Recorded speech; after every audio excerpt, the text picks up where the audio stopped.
Yeah. Not that I've seen. It's not. It's possible that it's out there already, but like I didn't see it. All right, I got the video transmitting. Beam me up, Scotty. Go ahead and chat for me, Rick. All right, I got the video transmitting. Beam me up, Scotty. All right, cool. I can hear all of us. That That was. was that was a pitch like Oh, that. That dude, it climb. was, and now it's on the internet forever. Yeah, that's fine. Oh man, it's whatever. It'll be good. Let me make sure I have everything. Sounds Good good. morning, world. Rick sounds good. Gabe, you sounded fine. I like that we're repping our sports teams in the back. Like you with the hat, and then we got Ohio State Oh, not Panthers. just a sports team, a world champion patch sports team. Thank you. Did you cover it up with the headphone for a reason? Because y'all cheated, or No, because this is the 2021. This one got delivered like 3 hours ago to my house, gotcha. and of course Mexico because I live in Texas, so close enough. The Panthers lost that game though that you got I'm painted. out. I'm out. Yeah, We're what, like 11, 12 hours away from the World Cup and you're repping another country? I want to see Mexico do good. Well, No, first of all. no, just Second good. of all. I want them to serve justice to Second everybody. of all. opportunities. Or cutter, however you say it. It's funny because I have a jersey from all the teams that are in USA's group. I have Who was it? I have an England England. jersey. I have two USA jerseys. Oh no, I don't have Iran. I was thinking Senegal. I don't have an Iran jersey. And then our fourth is Wales. Wales. Right? I have a Gareth Wales, yeah. Bale Wales jersey. For some reason, I was thinking Switzerland. I was like, no, that's not who we talked I would about. 100% rather it be Switzerland. I'll tell you that shit right now. Oh, well, yeah. We play Wales Monday. I'm going to it. And by 10 going to a.m. it, I mean going to a bar. 1 p.m. my time, so 2 y'all's time. Two. Okay, gotcha. Are we on yet? Oh yeah, we've been on. We've just been chatting. Live? Yeah. What's going on? All right, I got you. Welcome everybody to Slam's Fist Fact episode 16. Rick, how are you doing today, man? How are you? I'm doing good. We brought our first special guest on, and we talked about it earlier, probably a good 8 episodes ago since we've had a special guest. His name is Gabe Fuller. Gabe, how are you doing tonight? I'm doing great, y'all. I'm glad to be on the pod. So, Oh yeah, we want that enthusiasm from you the entire time we're here. But we've wanted Gabe on for a while. We finally figured out a good time. 3 hours later than we thought we were going to be filming, but we're here and we're live, and now we have Gabe.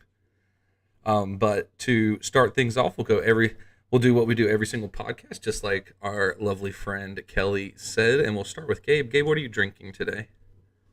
I am drinking some Oban 18. It's a PD Scotch from the Highlands of Scotland. So, I would hope so. and it's delicious. I don't think you can get scotch from anywhere else, can you? Except Scotland. I mean, I'm not a scientist, so I don't know if I can. Well, okay. Not to go on too long a tangent, but those types of things are actually they're changing. That's kind of like you didn't used to get bourbon from anywhere but Kentucky, but now there's official distilleries in other parts of the country of the U.S. Still has to be made in the U.S., Right. but you can get bourbon made in other states. I don't think So Scotland's going to give up scotch, though. I wouldn't be surprised, man, if someone ends up like getting a lot of resources and stuff, but making it in Wales or in part of England or something like that. I wouldn't be surprised, dude. I'm just saying. Maybe. It's like globalization. It's like Yeah, what? exactly. Globalization. Okay. Whatever. What are you drinking, Brandon? Michelob Ultra, like always. Yeah, so shut up. And coffee. Important. What about you? I got me some Blue Moon, courtesy of our friends on the DS Disc Tour that visited me this past week. They left me a case of beer that we bought that we hadn't finished yet, so I still have a few Blue Moons. Shout out to the DS Disc tour. At least they could finally go to one of our friends' houses. Right? Dalton. Cheers, boys. Cheers. Cheers. I gotta say, Blue Moon, one of the best keg beers ever. Oh yeah. Very good keg beer. Translates really well to keg. I mean, there's and a special little shout out to Boonville, North Carolina's finest. We're not going to name any names, but we have a little bit of a special beverage here. dude. I love drinking water out of mason jars. It's the best. Yep. Exactly It what I is. thought too. It is. Condensation is different, you know? Yeah. In the- Hey, you let it aerate. If you let water aerate like you do a wine, it just tastes a little bit better. Mm-hmm. But no, I guess Dalton brought you tons of gifts. Dalton and Kevin. Gifts / they're bad at remembering stuff. Yeah. Yes, we have somebody in our chat that got really excited. That just said Gabe with the exclamation point. So shout out to lovely Rick's wife Whitney on that one right there. Hey. I got fans. You have fans. You have fans. But do you have OnlyFans? Not yet. OnlyFans / the fuller or the fullest. Fullest. It would need to be fullest. We go for the max. All right. We go. I agree. I agree. But that's what we're drinking. Cheers, guys. I'm super excited for tonight. I feel like we're in for a really fun one. Starting off second, Rick will do one of our favorite things. And I know that you got to make up for yourself after last week of saying somebody's birthday that you still thought was alive that actually passed away. But Rick, hit us up with some birthdays. Yeah, man. So we have some good ones coming up this week. President Joe Biden turns 80 this week coming up. Arguably a just as successful Joe Walsh turns 75. Wow. Okay. Some old Joes right there. Some old Joes. We have Mark Ruffalo, 65. Great actor. There's no way he's fucking 65. Let me double check. I'm pretty positive of my dates here, but I could be wrong. See if Rick did enough fact checking before. What is? Oh, nope. 55. 55. I'm so sorry, Mark. I was shocked too. I was flabbergasted. That would have been the most attractive 65-year-old man of all time. I mean, Right? Isn't he like really low-key attractive? absolutely. Seriously. Yeah. I know what I mistyped the 6. That's what it was. Jamie Lee Curtis turned 64 this week. I think I accidentally hit the 6 when I was rearranging names. Yes. But Jamie Lee Curtis turned 64 this week. Okay. Dabo Sweeney turns 53. Coach of Clemson, Brandon's favorite football team. One of the best college football coaches of all time, I think. He is really good.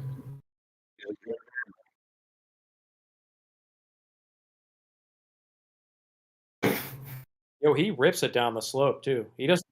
Yeah. He definitely found his stride. Completely switching it up here. DJ Khaled, 47 this week. Scarlett Johansson, 38. Okay. I'm going to skip around a little bit with ages because I have a surprising one.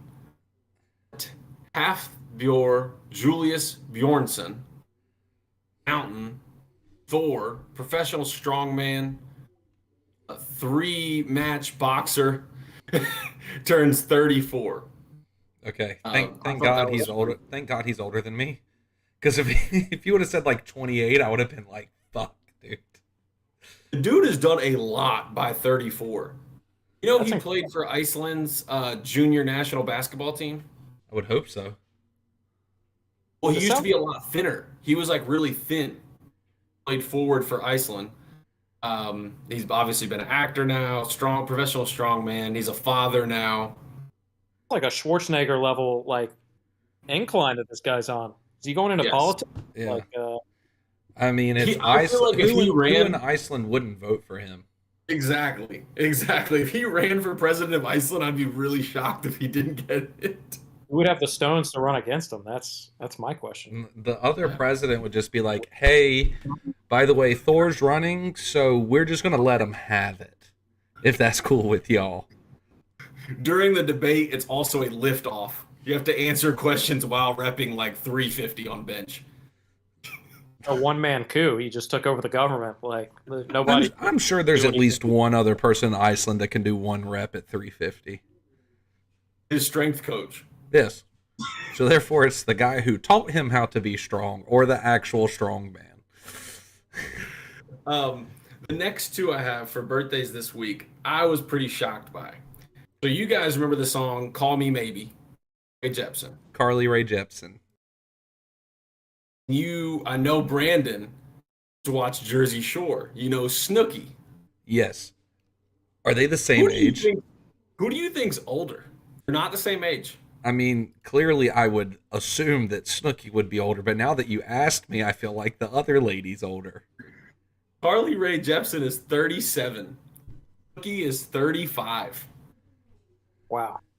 Dude, Jersey Shore is one of the As of best. this upcoming week. So currently on this podcast, he is 34. And Carly Rae Jepsen's 36. Jersey Shore is one of the greatest reality TV shows of all time. I love Jersey Shore. It's something. It paved the way for a lot of things that are just as crappy, but the characters on Jersey Shore are phenomenal. Like, to just watch that mess of people be in one house is beautiful, to know that your life was put together a little bit more than theirs. Now they're all fine. They're all like adults and doing great with money, but still. Yeah. So one of the guys I was in Atlantic City last year, I think, and they were advertising for some tour that the guy was on. I was Is like, it, wow, this guy's. it was probably Probably. DJ Pauly D, I would assume. It might have been. It might If have been. if it's music, it was who Pauly D was. Probably was. And then Vinny's got into like some business ventures or something. I remember seeing something about how he had several really successful business investments. Yeah. Where he's doing really well for himself. Yeah, the situation just got out of jail for tax evasion this year. But other than that, he only went to jail for a couple months. But like, Yeah. other than that, like, none of them have been doing bad. Like, Snooki has a family, like, been married to the same guy. She met this dude on the Jersey Shore, and like, they've been married this whole time. She has like 2 kids, so it's not like they're doing bad. But if you want to watch them do bad, go watch the Jersey Shore, and it's phenomenal, bro. I remember skipping class my freshman year of college to watch it, the like season 4 premiere of it come out. Like, I did it with my buddy Andrew Fan. It was awesome. I love that show. I did it with Fanicles. That show is fantastic. That's all I got for birthdays. What did you guys bring this week for This Week in History? Gabriel, I will let you take the realm on this because I don't want to have any that you have. All right, so I've got one that's I think fits with the World Cup. So I saw Pele scored his 1,000th goal. So I guess, did I steal that from you? Did it? Rick and I talked about this, but I have so many facts for this. I'm so ready for it.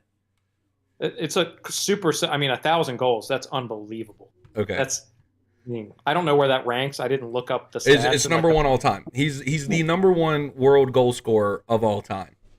I would assume when you think of football, I guess you don't think of like 1,000 goals. That's No. Okay. So, on his Instagram, he has Brazilian, number 10, 3-time World Cup champion, leading goal scorer all time at 1,283. That is what he has as how many goals he scored. So, there are way different numbers of official goals of what he scores. The official goals remains completely different. Because stats were taken just you got to take stats with a grain of salt on from the 50s and 60s, right? Like you just don't know. They're definitely not as good as we were today. So, ESPN has him scoring 757 first-class goals during his career. First class was that? First class means in a soccer match that was officially recorded. Okay. Right? Then Rec Sports Soccer Statistics Foundation, which is the RSSSF, they're pretty solid. They keep a lot of international statistics for soccer, even like today. Rick, somebody in the chat, Amanda says hello. Talia Amanda. Ferrero. Huh? Amanda Talia Ferrero. Well, Oh, hello. Talaferro. Yeah, Talaferro. whatever. Yeah. I Hey, can't read. Amanda. I wonder if Jordan's watching too. Hey, y'all. Thanks for tuning in. So they have him at 775. Okay? Okay. That is included in official goals, includes 4 goals, and that's why it's not 757. Has 4 goals that he scored for a military team, a Sao Paulo, which is where he's from in Brazil, selection for 12 more goals. So they have him at 775.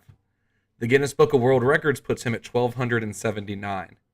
FIFA and Colombo, which is the official South America thing, has him scoring 1,281. This other site has him scoring 1,282, and then Pele himself has himself scoring 1,283. So there's no telling actually how many goals he's scored. But the funny thing that I think about it is he has changed on his Instagram 3 different times the official amount of goals that he has scored because he keeps himself staying one ahead of Messi scoring goals. So like when Messi scored 758 this past like 2 weeks ago, he changed his total from 1282 to 1283, so he would officially be one ahead of Messi. He doesn't want anybody to pass him. How many goals that he's actually scored? No idea. I would bet a lot of money it's way closer to that 750 number than it is that 1200 number. I just thought that was so interesting. I deep dove into this because I made fun of it like 3 weeks ago when he changed his Instagram to somebody that's a huge soccer fan. But That is interesting, and I think it's probably, I mean, honestly, like you were saying with the stat keeping back then, I would bet it's north of some of the numbers that they expect on that the 700. right, no, because like official games back then, it's like in the 50s and 60s in South America, who from FIFA is keeping up with official games that they've played when FIFA's based out of Europe? You know, it's just going to end up being, all right, Brazil, give us your national team. Who wins the Colombo? Which 4 teams from your country or your continent qualified for the World Cup? Back then they didn't care. So official games, I don't know. It's a lot. It's literally a difference of 500 goals of what his range of goal scoring can be. Yeah, that's pretty wild. Yeah, I agree. I'm very If I upset you was took him, that. if I was him, I would walk out like as a celebratory thing, the first international friendly every year for Team Brazil and kick a ball into the goal. Oh, yeah, he keeps up. Yeah, just keeps going one up all the time. Who would be like, no, Pele, you can't come onto the Pele, pitch? you're Like, not allowed to obviously- play for Brazil. You only won us 3 World Cups in a row, you douche. Like, no, not a chance. All right, what else you got, Gabe? Yeah. Did you have another one? I do. I have. He brought a lot to the table, and I'm excited. You know, obviously, I'm a history buff, and I know Brandon's pretty big into history as well. The Gettysburg Address was delivered, so that's pretty big time. And then my next 2 were ones that I had questions that you were talking about, Brandon, that I could kind of work off of. So one is Charles Manson died in prison. and I don't know if you wanted me to talk about the question I was going to ask or Sure. just. Yeah, no, go for it. Do you believe in the death penalty?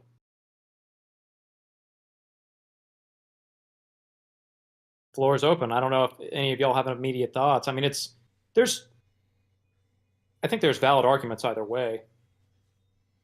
Hmm. Errors in the justice system, I think, are really the chief argument against the death penalty. You don't want to kill someone who's innocent. Right. Well, dang, Gabe, you brought in it. I'm going to try to keep my answer as non-political as possible because that's what we try to do. I think it's an apolitical question. No, I agree. What are your thoughts first? You tell us your thoughts, and I'm just going to argue with you. Well, I'm not going to get too heavy, but I mean, I'm coming from someone who my dad was literally murdered, right? So, like, if anyone could, go one way or the other, I think I have like a good case, but um, I think it's just a question of rehabilitation, right? If somebody's mentally like off the rails, you can't rehabilitate someone who has like a literal chemical imbalance in their brain, right? So, I mean, in that situation, is it valid to take someone's life? I don't know if they're going to keep doing heinous crimes. I mean, I think you could have an argument for that, but otherwise, like, are you going to say that someone can't be like redeemed for the decisions they've made in life, whatever the context it was for them making their bad decision? I don't know. I wouldn't want to take that ability away from someone, but so I guess if I'm going to choose right now, if I'm going to lean one way or the other, I would say no. But listen, somebody just kills like 45 people, in some crazy shooting. Like, it's pretty black and white, right? Or is it? I don't know. So your answer is no. I would say no. I would lean towards no. I like it. Rick, your turn. Brandon's scared. I'm not scared. I'm trying to think of my answer. I personally don't think it should be a part of our justice system. And the reason why actually more towards realistic approach to things that says as we further as society, we further as a population want to always be getting better, right? That's always the thought, is that like the world will be better for your kids and your grandkids than it was for you, for your grandparents. So I would say from an idealistic standpoint, I would love for us to move away from it and find better solutions, better rehabilitation, better things to do with people, because I think when you say yes to the death penalty, you have a very, very difficult job of deciding where that line gets drawn, what quantifies that penalty. And that line will constantly be blurred and shifted throughout the ages. I think the most productive possible outcome would be to try to just do away with it and make us find solutions that aren't centered around it. I think that's like a good point, right? Like, you're creating more work for yourself when if you choose like, oh, we do believe in death penalty. Well, now who qualifies for that? Whereas if you don't have the death penalty, it's like, okay, No one once you qualifies. pass this first threshold, we don't even have to think about it. Otherwise, life in prison Yeah. is what it is. Yeah, because even so, my answer is no as well, right? I don't, for all the reasons y'all said, as well as I won't repeat those just because all of them are very valid.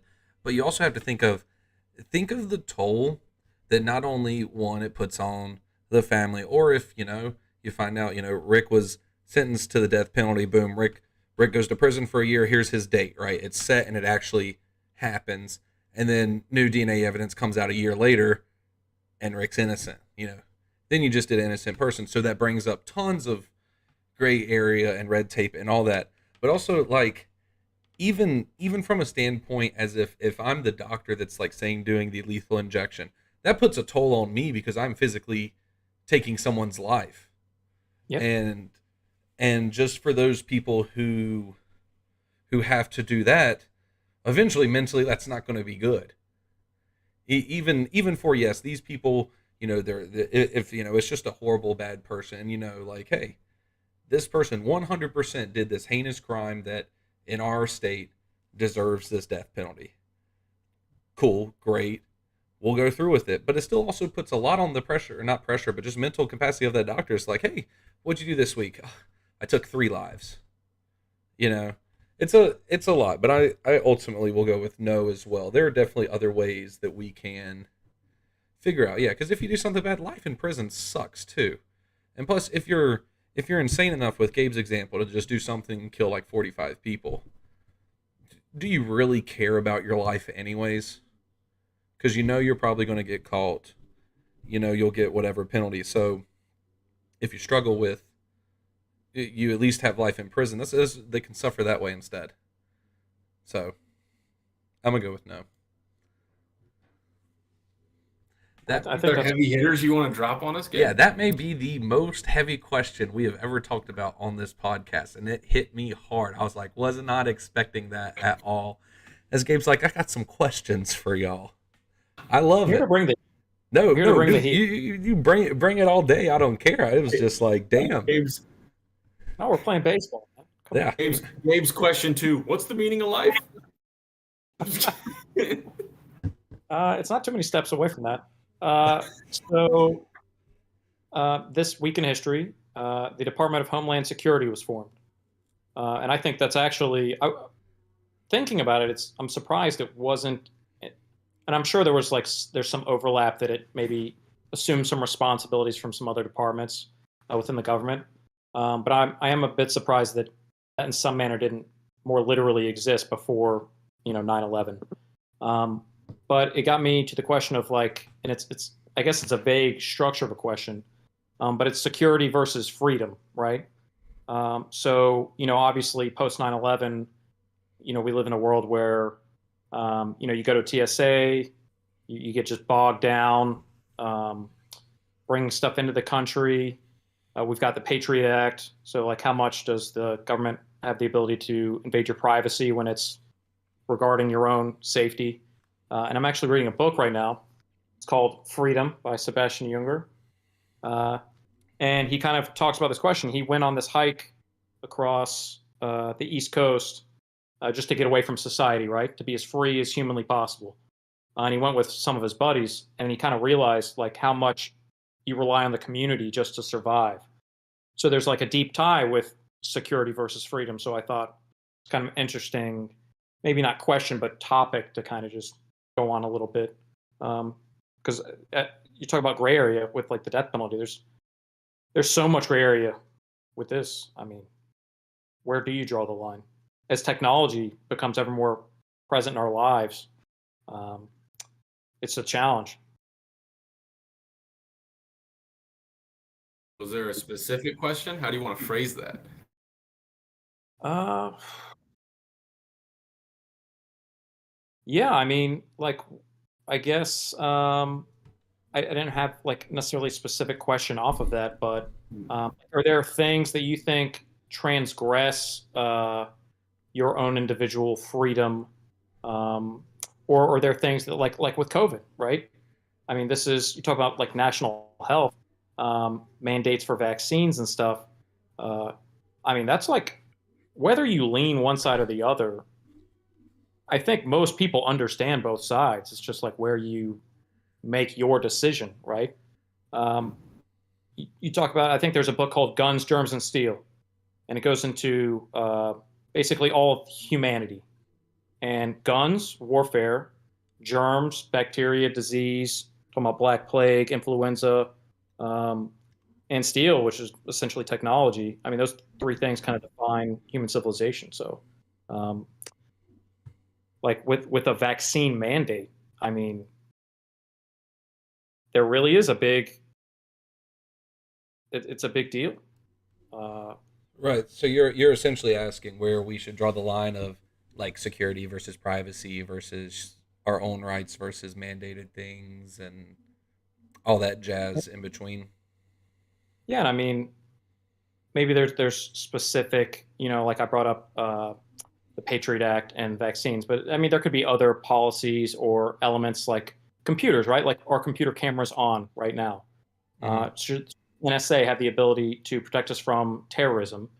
To have the ability, not even that they're actually looking through our cameras, they even have They the are. capacity to look through our cameras. Like, I mean, if it stops, and especially in the nuclear age, if it stops some calamity, I mean, is Yeah. that Yeah, I agree. But before we get into this, Rick, chat wants to know what you're drinking. Blue Moon and some Boonville, North Carolina mountain water. Water. Um, well, I mean, in all honesty, there's hardly any privacy anymore for anything. Like I remember, Gabe, when you and I lived together, I've had this thought for a long time. Phones, kind of like go off of like ads that you see, go off of like what you've searched and stuff. And then I don't know if you remember this night, Rick. I can't remember if you were there or not, but we tested to see. I think we were drinking twisted teas. We said nothing about them at all, but we all just started thinking about twisted teas. Then all of a sudden, phone ads on our fucking Instagram and Facebook, twisted teas. Because so I mean, maybe the government even knows what we're thinking at this point. Who fucking knows, honestly? But I mean, talking about webcams, right? Is if you, I know there's this picture. I don't know if y'all seen it. Even Zuckerberg tapes his webcam on his computer. Have y'all seen that picture? Mhm. I mean, I unplug my webcam from my computer when I'm not using it. So, I mean, privacy, should they be able to just immediately hack my computer if I'm like doing something illegal? If I'm doing something illegal, maybe. But like, what if I'm just there's a weird line. Because what if I think Well, I'm go ahead. I think that's where it kind of comes down to, we live more or less in a democratic country, thankfully, and we get to see, agree, our own thoughts be put towards legislation. And that, with a country of millions of people, um, obviously not every individual's or belief is directly put into legislation, but collectively they try and get close. Uh, I think back when I think of like freedom versus security, he did a pretty good job at it. You could go a lot of what I think of goes back to John Locke's Second Treatise of Government. Talks about the responsibilities of individuals versus the government. And when the government does something that the people can't tolerate, the people have the responsibility and obligation to rise up and correct the issue. Same way, if an individual does something that is to harm the general public has the obligation to oust the person. And so I already kind of talked about like my belief on the death penalty, but I think the oversimplified version is the old you can leave type argument. And so but I think there's, as silly as that sounds sometimes, ability to, if these aren't the stipulations you can live under, have the obligation to yourself maybe to leave. If you truly don't like to be under surveillance, or the threat of surveillance, but that threat of surveillance is there for the public good, then now it's up to you to say, well, if I really can't live like that, then I need to move area, live, like Amish live, or live off the grid, or I need to move countries that don't have those surveillance capabilities. And in that, you make the conscious decision of how much my security guaranteed by the government. You can't have your cake and eat it too. If you don't want all those protections, if you don't want that security and that surveillance over you, then you don't get all the protections that it also can grant. Okay. But if you want that freedom, then you're also taking that risk. It comes down to a personal decision, really. What is stopping us from going to another country that doesn't have that much government oversight? So if you hate this country, just hypothetically, and you want to leave, where do you go, Rick, if you want less security than what the US does? Other countries. Huh? Um, Right, but so you can't choose any country that's in the European Union. No. Because no, because they have more security. I'm just wondering. Like, Uh, if you really want to, then I would dare say you could move to Canada in the more remote regions where they have a lot of wilderness. that's true. You You can can just go move. live You off can the move land, to a kill more remote moose, region of Canada. moose, If meese, you, if you, the meese, the the meese, Canadian these meese. Canadian meeses. Or if you fled to South America, or you could probably even stop in Central America, where the government doesn't have all of the infrastructure in place to be that overbearing, if that's your belief. Correct. I Um, you have options. no. You definitely do. I just love the people that will give the options like, oh, I hate America and stuff. I'm gonna go move to England. And it's like, yo, you know they have CCTV cameras literally on every street corner of every city. Like, Yeah. and I was saying why that's why you can't choose anybody in the EU because they all have that. You know, like you see crappy, Mhm. you even see crappy CCTV footage in like Russia. So like, I mean, Yeah. I mean, if you choose to go to Russia because you hate America, something's very wrong. But like, Well, Russia's an interesting. I'm glad you brought that up. People have dash cams in Russia. It's notorious, right? You yeah, see all these crazy dash I cam dude, I footage. love going on YouTube and just watching Russia crashes and how crazy they drive. That is for the individual's security. They are helping Mhm. themselves because they're monitoring police interactions, and that allows them to be insulated from like um, corruption and stuff. It's crazy. Like that. As, That's a as well as personal violence too. yeah. I Yeah. Russia's an insane country. Like with some of the crazy things that happens there. If anybody listening, just go Google Russia driving videos on YouTube and you will see some crazy dash cam footage of some crazy stuff that happens. 18 wheelers and motorcycles are just everywhere Yeah, they, doing they crazy just go in and out. stuff. Driving in most countries is insane. Yeah. Like I remember driving in not I wasn't personally driving, but I remember taking a bus in Jamaica and I thought our driver was going to murder all 50 people on this bus. I just thought we were done for. We were either going to hit the mountain on the left, fall in the cliff on the right, or we were going to go head on to another car. Is crazy how people drive in some countries, and I'm glad at least we have lines on our road that some people follow. I mean, what is the line on the road? Like security versus freedom, right? I need the That's freedom to do whatever I want on the pavement. So you But would it's just like rather have just a white dashed line in the middle of all the roads at all times to just freely do what you want? you put one line in the road, and someone's like, "Why the fuck are they limiting where I can drive? This is Right. bullshit." Moving. I like that. That comparison's really good. Cause You then get a cause then four-wheel cause then drive you look at vehicle, you it have all the freedom. because then you look at it as you have the double line. So they're saying you have to stay here, right? Then you have the dash line that's like, okay, that's when you can pass. It's like, well, listen here, why can't I go past back there when I had plenty of room? And now there's so many cars coming, I can't pass where you're telling me I can pass. So that's that security versus freedom slash privacy thing. I like that comparison of a roadway. And it's like, oh, you're trusting my judgment now where there's a dotted line, but now where you're saying that there's a solid line, you don't trust my judgment, so I can't make my own decisions. Yeah, I have to listen to you right here.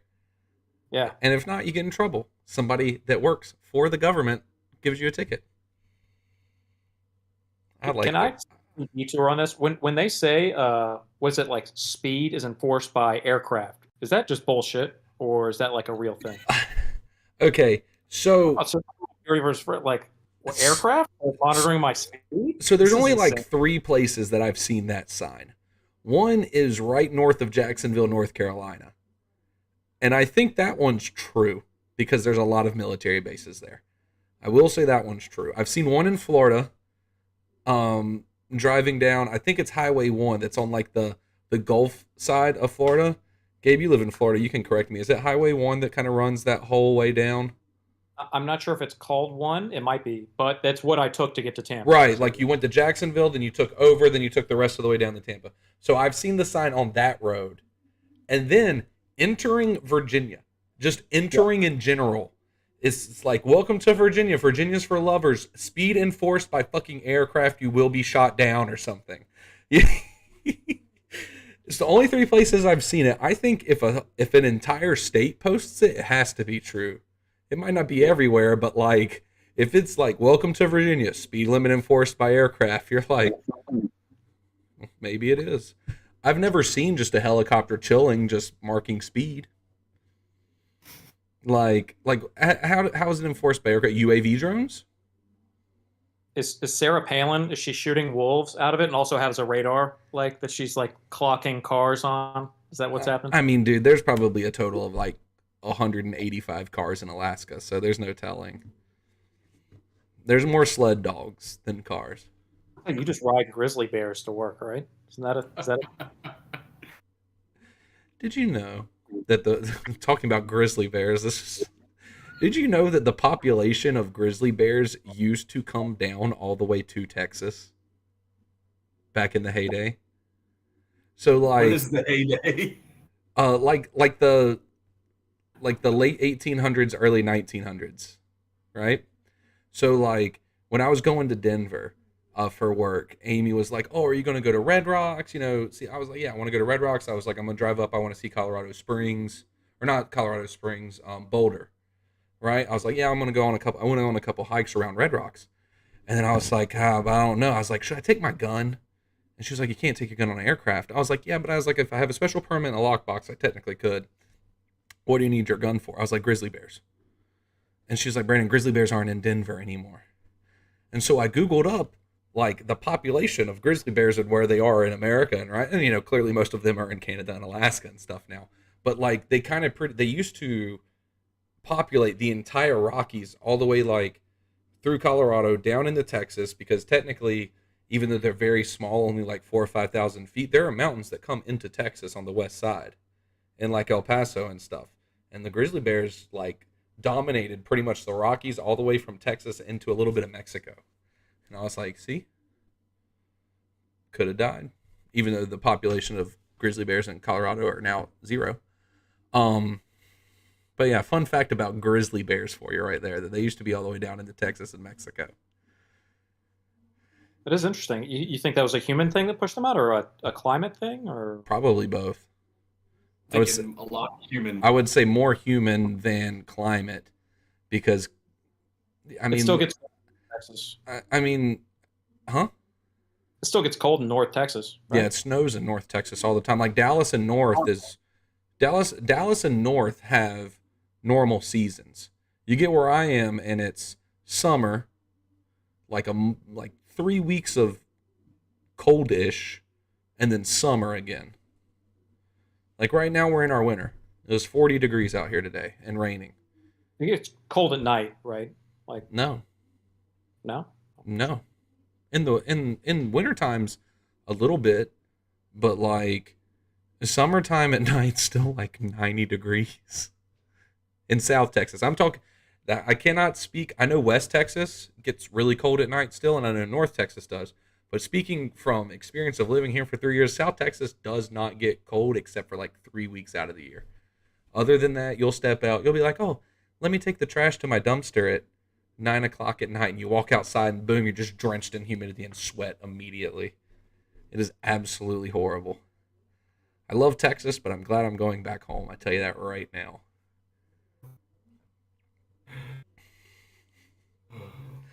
Gabe, What else we got for history? do you have anything else, Gabe? That was it that I had. Well, this is one of my most fun times of the podcast. Gabe took 2 of my facts. One was the Pele fact, and one was the Gettysburg Address. I told Rick before the podcast when we were talking about like order on how we want to do this. I was like, I know Gabe's probably going to take Gettysburg Address. I cannot believe you took the soccer one. As much as I have dominated soccer over the past 2 years, and Gabe's like, I'm gonna take the only joy out of Brandon's entire life. The last thing, and Rick's not allowed to guess because Gabe, I want you to guess. Right? Rick already knows this answer. This week on November 24th, Ireland voted to amend a law on divorce to where people were finally allowed to get divorced. Specifically, women were also allowed to file for divorce instead of just men. The vote barely passed. 50.28 to 49.72. So barely passed to where women were allowed to divorce their husbands. What year do you think that happened in? It was in Ireland. My guess was really close. Yes. Don't tell him what year, but it was very close. I'm guessing this is like 1900 or later, probably much later. Was women's suffrage in America is like what, 1918, 1917? 1920? Divorce too. This isn't even just like voting, so this is much more nuanced. This isn't women's rights to vote. This was besides besides males. This is everybody can get divorced. There had to be certain specifications during this time for men to even file for divorce. Yeah. Like, you had to catch your spouse cheating. It couldn't just be like, because I don't like Rick anymore. Yeah. But this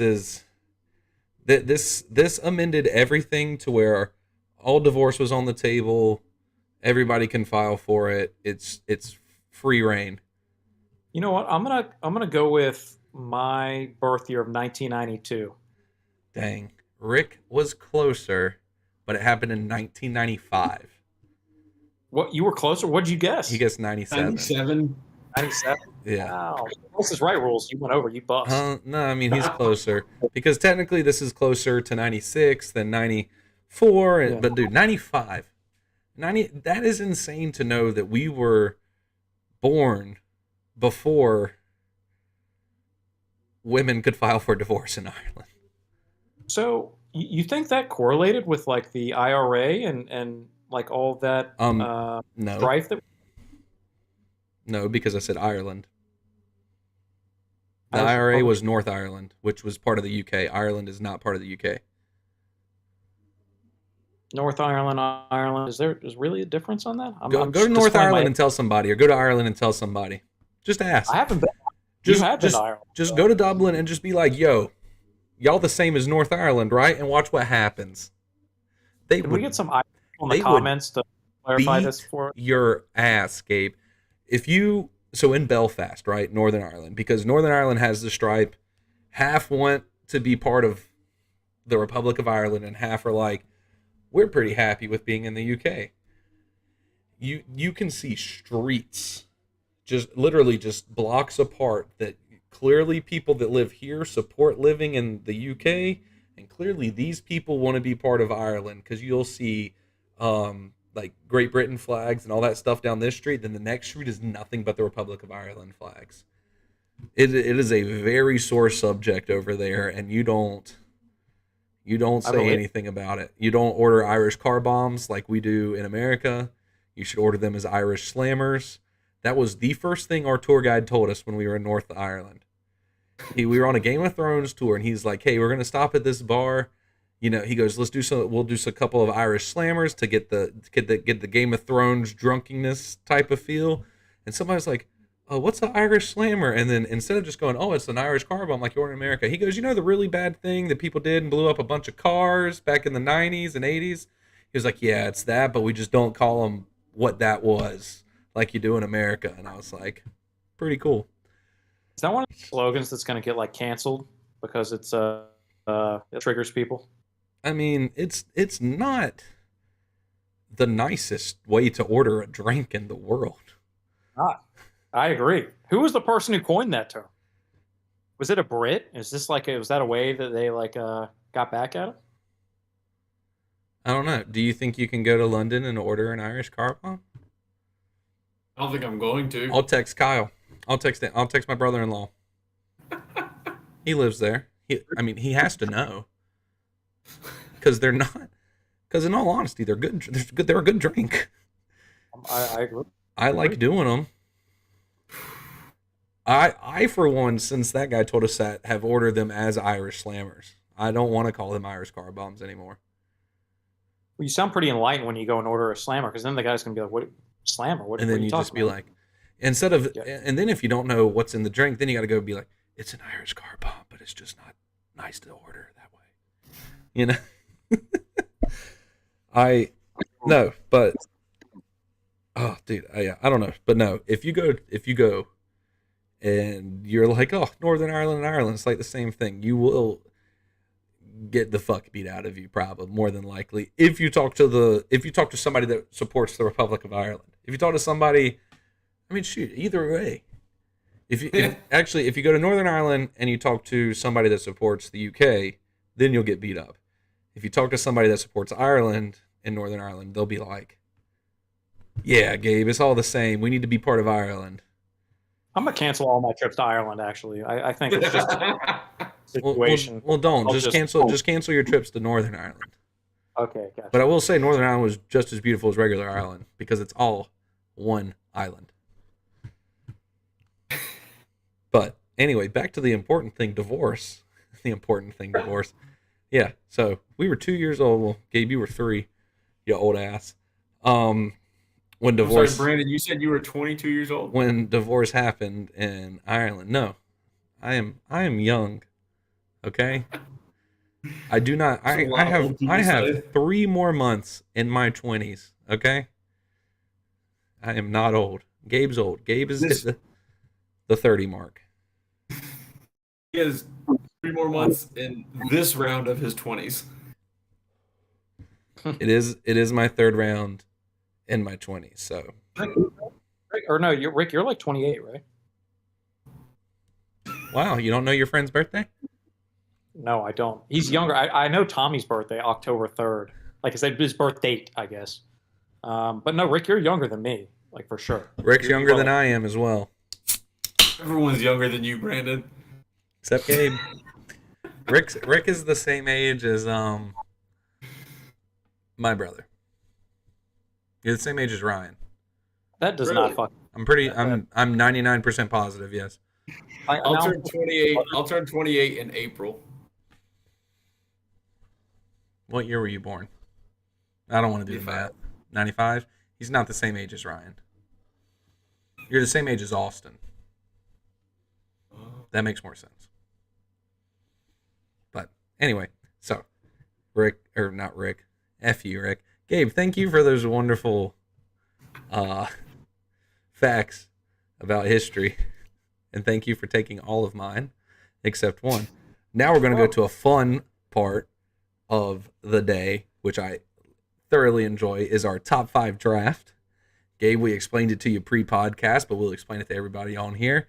One of us picks a topic. We draft a top 5 in a different order, 1, 2, 3. We're doing 3. This is our first time with 3 people, so this should be fun. Last week we did a guest draft of second best. If you ever have any ideas that you want to see in the draft, just remember we have an Instagram and a Gmail.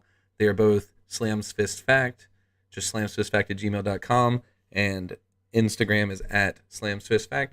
Just shoot us a message on there, and we'll more than happily do your top 5 in the show. But this week, it is Rick's turn. Rick, what is the top 5 that you're bringing to the table? Top places to sleep that are not your bed. All right. Gabe, you start us out, baby. You get the number 1 You overall. get the number 1 overall pick. okay, this has got to be an easy. The couch. Okay. Couch number 1, snap call. Like that's. I can sleep on any couch. Stiff pillow. You know the couches with the hard ridges or whatever. It's almost like a chair. Like I can sleep on those. I'm undefeated on couches. Just saying. Respect. Brandon. I want to say, I have 2 that I feel like are very close, and I don't want y'all to take one. Just outside in a hammock. I love sleeping. I had a hammock in my backyard growing up. I would fall asleep there midday, morning, night, didn't matter. I could nap there. Hammock coming in at number 2. That's a good pick. Those Nice little cool breeze. You're under like a Yeah. tree. Yeah, it feels great.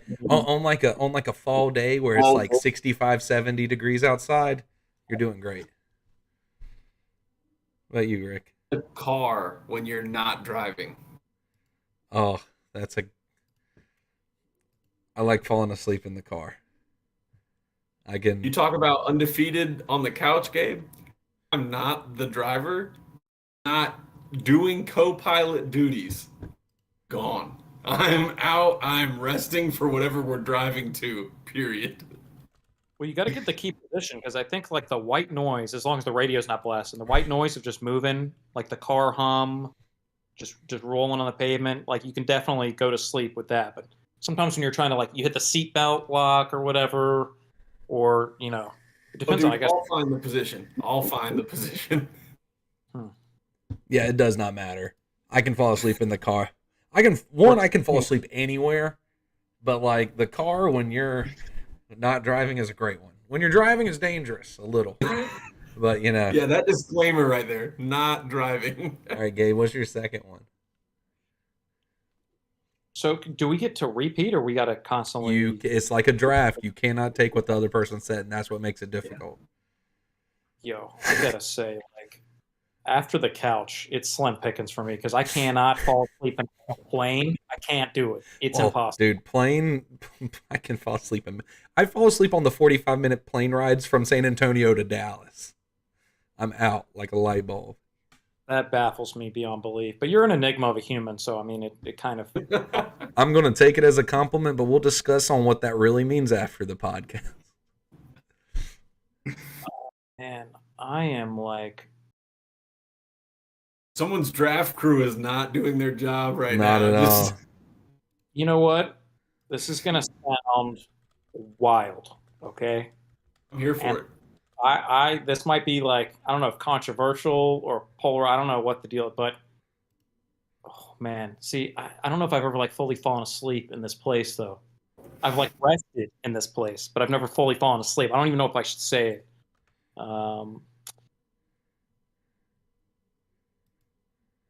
Fuck it, I'll say it. The shower.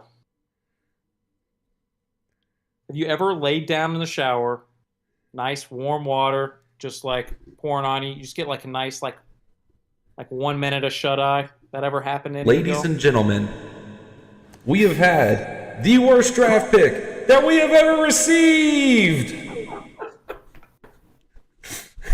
Don't knock it until you tried it. All right, Dude, I'm just saying your second overall, that is a reach in the wrong direction, buddy. I don't know how many places I've slept in my life. So, as my number 2 overall, I'm going to see if it's allowed. I know Samsung and Android weren't allowed as a draft in 2 separate draft picks yesterday or last week. Can I choose a recliner? It is not a couch, but I can fall asleep. I lift up, put a little cover on me, and I can fall asleep in a recliner. I feel like it's a top tier place to nap. 100%. 100%. I say it's good. It's different than a couch. All right. I probably should have gone with that. Yeah, no shit, Gabe. Double down and take a shower. Don't worry. Recliners. I mean, that's like the dad position to fall asleep in, right? Yeah, Like, 100. Dad position. Somebody changes the channel, Hey, I was watching that. You wake up real quick, then you go right back to sleep. All right, Rick, what are you throwing out there? It has to be better than Gabe's fucking shower pick. Oh yeah. The beach. Fall asleep with the ocean in the background. No. The waves. You got the breeze constantly on you. Laying on a towel. You got the umbrella covering you and then maybe if you got a little buzz going, you lay down, take a little nap. Top tier place to fall asleep. I can do it in the sand. I don't even need the towel. Just get in the sand. You shift around until you create a body divot, and then you're just.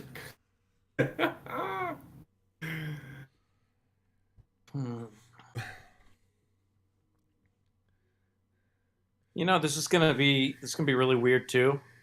Okay, but it did happen to me in my life because I guess I just have a very strange life. The toilet.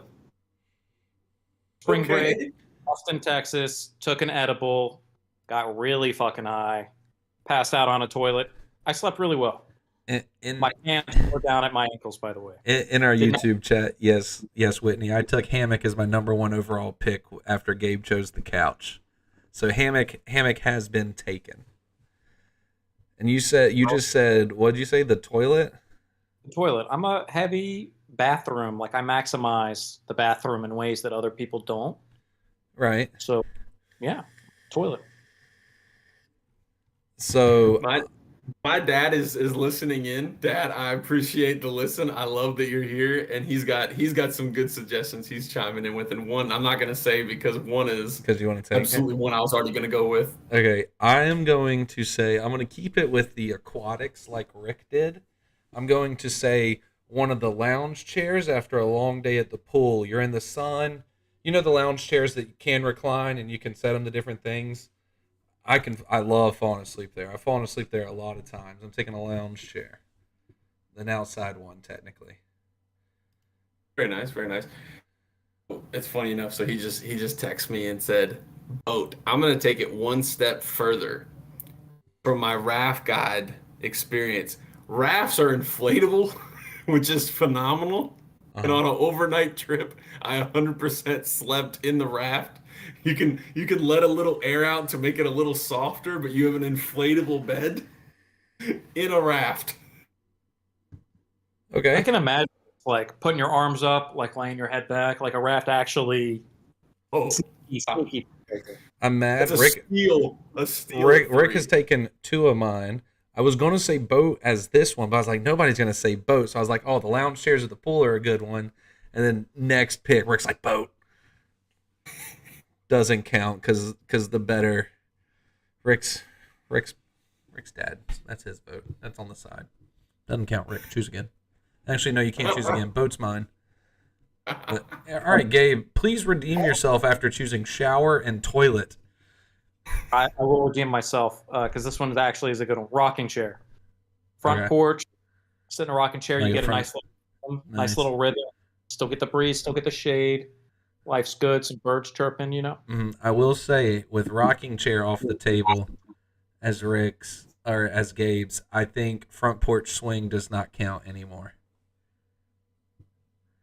I can say that. Because Yeah, I a was lot of gonna, overlap. I was thinking of front porch swing, but I mean, if Gabe didn't specify rocking chair on the front porch, I would have kept swing in there. But rocking chair on the front porch swing, they both rock, they both swing. So I think that's off the table. So I'm gonna take one that I was notorious for, and it is the back desk in school when you can lean back and put your head on the dang wall. I probably slept more hours in high school and middle school there than I did my own bed, in all honesty. So I'm taking the school desk in the back of the classroom as mine. Good answer. But you lean back in your chair against So the wall. so I would like lean back. So I'd have the desk as my front like support. So like my stomach would hit the front of my desk, and then I would lean like this and fall asleep. See, I would always lay my head on the desk, but I'm just preparing myself for dadhood. That school desk was the first step before I bought a recliner, right? So I was just preparing myself from an early age to learn how to fall asleep in a recliner. genius. I'm gonna take a shocker at 4, and this is something that. Is this from your dad as well? No, so my mom texted me. He was like, "Your mom's listening too, and this is where you always sleep at my place." Is it the Because floor? I'm traveling a lot, and when I come to visit home, usually it's a long car ride, whatever. I'm tired for whatever reason. The carpeted floor on the ground, the TV's on, maybe the dog runs over or something. And I You got just like a knock pillow out. or a blanket that you're using as a pillow.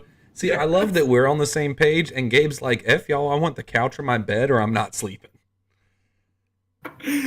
Just give me a carpeted floor, and I'm tired. It's gone. I'm out. All right.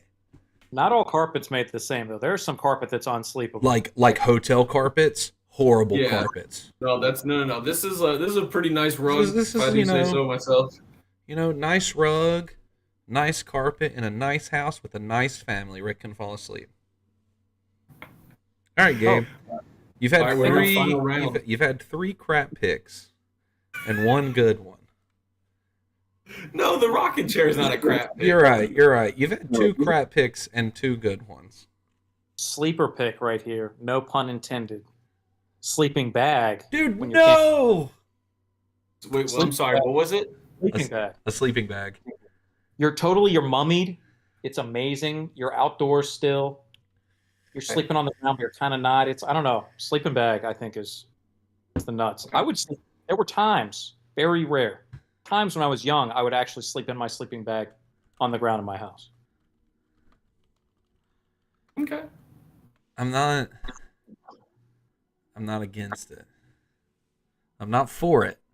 Your pack behind under the sleeping bag, you use it as like kind of a pillow. Buckets. Okay. And then my last pick, I'm choosing an airplane. I can terrible, bro. I can fall asleep on all my flights, and then I just magically wake up and I'm where I need to be. It's almost like I teleport. You should put a poll out and see. It'll go on our Instagram story tomorrow, and we'll see who votes. I'll put better place to fall asleep, on the toilet or in an airplane, and we'll see who votes. Toilet 100 easier than an airplane. No, dude. I'm out on an airplane. The captain's like, all right, everybody buckle up. We're about to take off. And then when that plane goes from the tarmac to about there, I'm out. You got babies screaming. You got your person next to you I watching. drown them all out. You know why? Because I just put on headphones. Half the time, I wear headphones on the airplane, and I don't even listen to music because I just use them as earmuffs. I drown out everything. I fall asleep. So wait, do your headphones, do you lean to the side, like against the window, or do you just lean back? Oh, 'Cause you can't bro. Bro, I sleep just like this. Sitting in an airplane. I can do it. Ridiculous. I can do it. It's how I can fall asleep. Rick knows. Rick's a person that has the skill to fall asleep anywhere. Rick, you sleep right there. Mm-hmm. I'm traveling for work. I fall asleep on my 1 hour, an hour and a half flights to El Paso, 45 minutes to Dallas. I fall asleep. I'm here. Boom. And then I wake up like maybe one time when I do that and like jerk my head, but then I'm right back asleep, baby. Every 2.5 minutes when I'm No. trying to. Yes. Go fall That's asleep. Go fall asleep in your shower. What's your last pick, Rick? Okay. Because we've been getting a little, oddly specific with our napping spots here. Bag chair. Like a beanbag chair? Is that what you said? Mm-hmm. You just get the cushion, the microfoam, and it sucks you in, and you're just in there, and you're just like.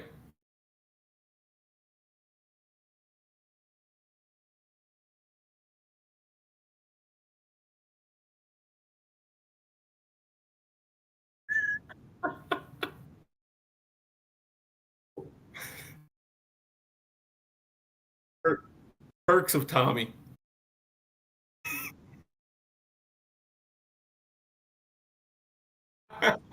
You said airplane. As bad as my picks were, you said airplane, and I just can't get over.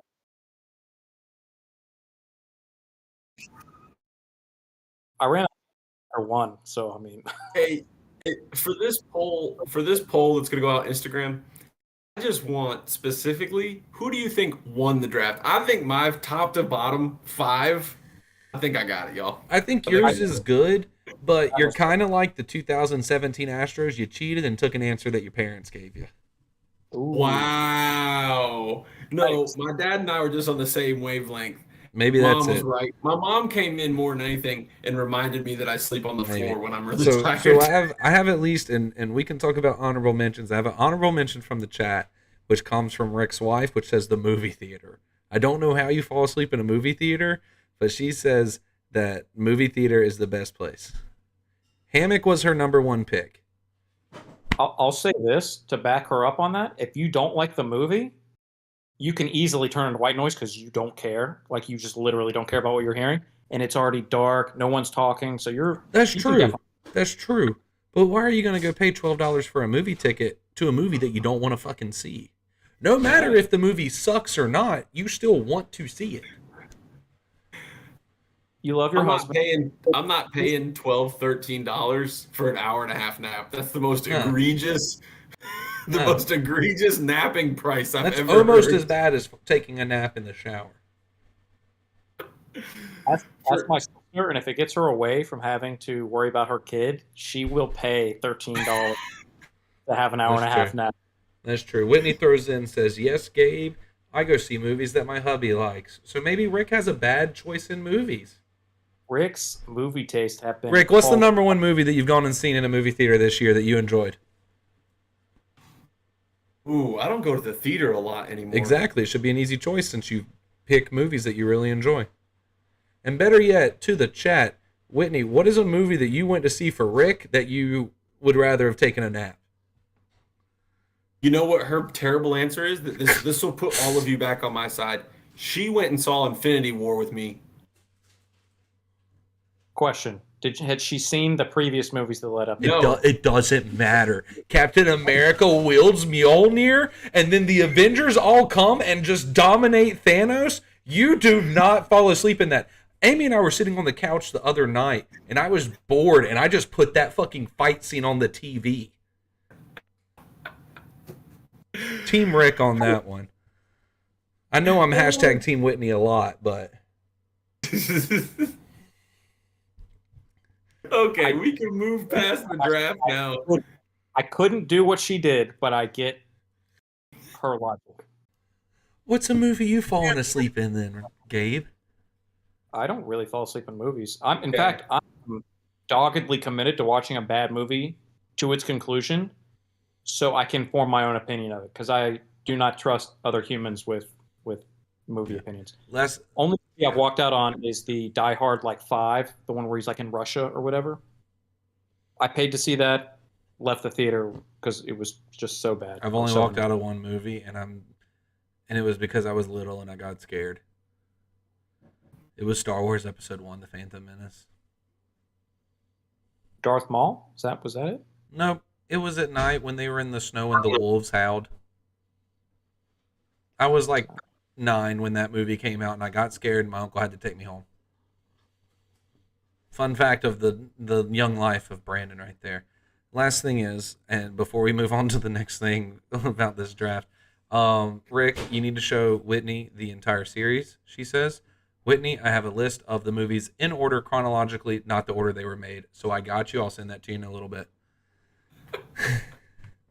That is a lot of movie time. How many total movies, and can I guess how many she falls asleep during? All of them. Anyway, Amy and I watched them. We watched all of them before Endgame came out. So a couple years ago. It was great. But anyway, that was a fun draft. Good places to sleep. I haven't seen that one before. So, Gabe, the reason we brought you on, actually, this is an intervention. Okay. No, I'm just kidding. So, for everybody out there, and Gabe can explain it in a little bit, Gabe has moved to Tampa to try to play poker and become a professional poker player. My first question for you, Gabe, is what was your thought process of why Tampa?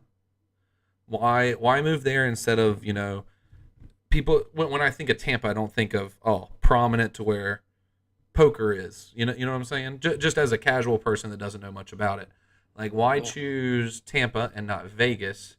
And also, do you think for people that are up and coming that want to start to try to have some sort of poker career, do you think Tampa is a better choice to start out than somewhere more prominent like Vegas or anywhere else that, is more illustrious with gambling, like Atlantic City, for example? Why didn't you go up there and move instead of you chose Tampa? That's a pretty good question. I think for me specifically, I wasn't going to move by myself per se. So I did have someone that I was going to move with. We talked about Phoenix maybe. Tampa was pretty high on the list. And we ended up actually taking a trip out to Tampa to visit before, we made our decision. So I think that played a pretty big role. As to why I chose, let's say I was moving now for poker exclusively. I was making my decision. Vegas is not where you want to go. Too many sharks, too many good players. During the summer, they have the World Series, bunch of tournaments. So the games get maybe easier around then, but that's pretty much the only time of year. but still, with all the easiness part that you said, but still, the professionals are still playing in those tournaments as well. They're still up there. So even if there's a bunch of scrubs playing and you're better than the scrubs, you're still not better than the high payouts that you're playing against. Yeah, and I mean, people will go to play the tournaments and they'll bust out and then they'll play cash. So that's really where you're getting like a lot of those people. Um, the best places probably in America at least to play poker or Texas at the Texas card houses. Hmm. A lot of action there. As far as I know, it's fairly recent that a lot of those card houses have opened, so it's still kind They of are new. fairly new, and I see new ones popping up driving around San Antonio all the time. Yeah, and they're not technically regulated. Um, there's some gray area in that stuff. So I would feel comfortable playing there for sure, but there is I think some mild risk there. But Tampa and there's like Hollywood, Florida, I think are two of the other best places in America to play poker.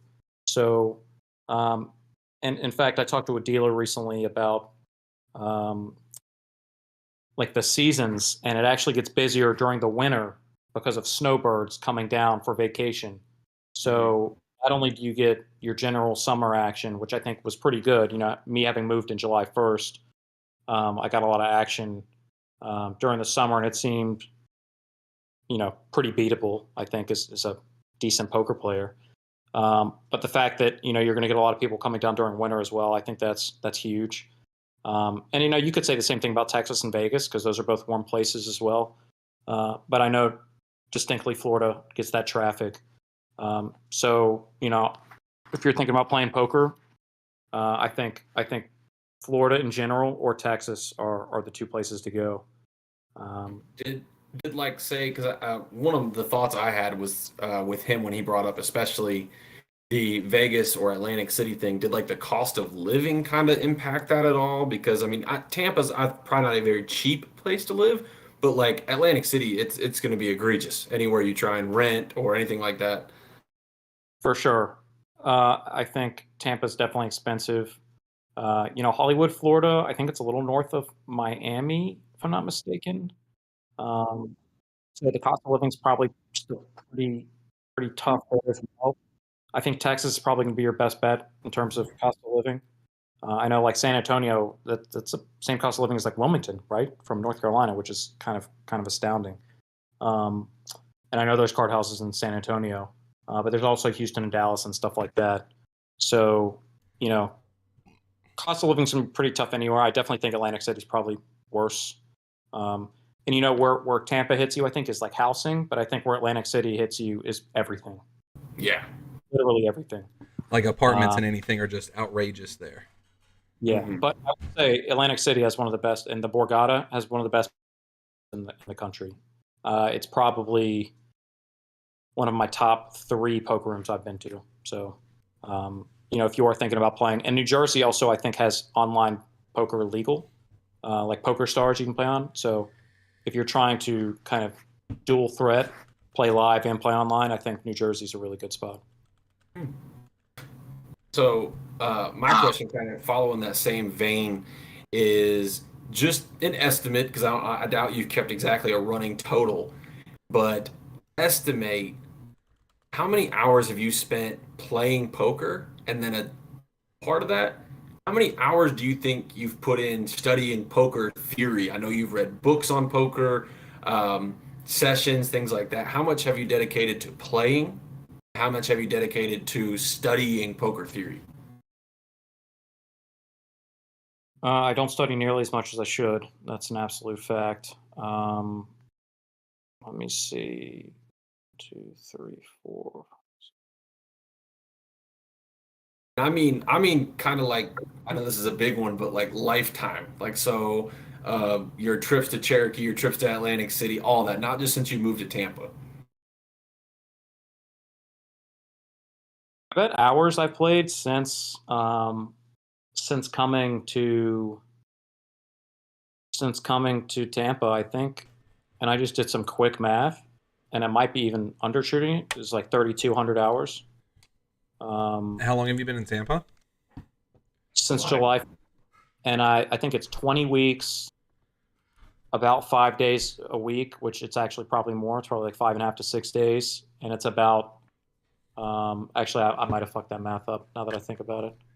But I'm playing about like 6 to 8 hours a day as well. So it's definitely a lot of hours. And there are people in there for longer than I am.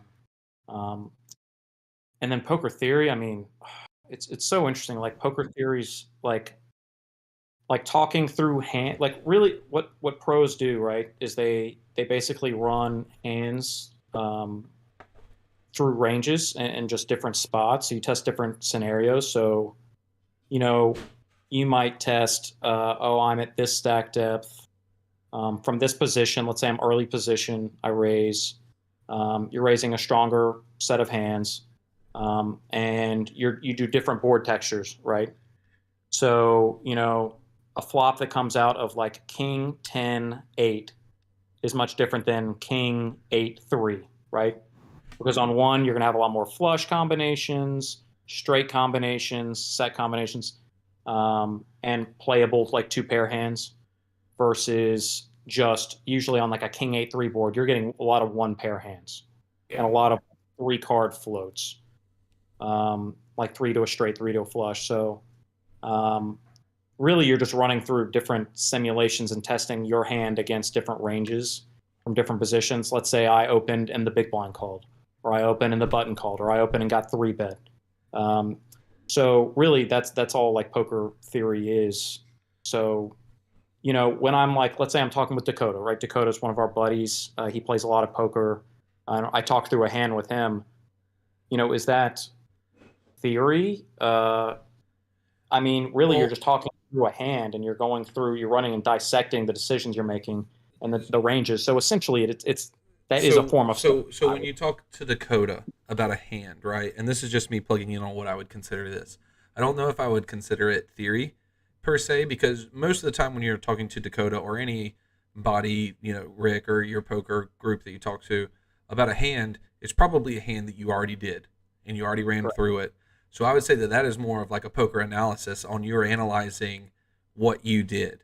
That's kind of like somebody in like football going back and watching tape, Yeah. if that makes sense.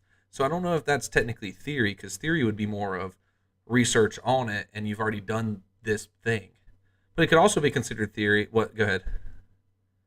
Well, I'm kind of I liked where you went, then you jumped because I agree. It's kind of like studying tape, Yeah. and I don't think there's many athletes that would make the argument that studying tape isn't studying.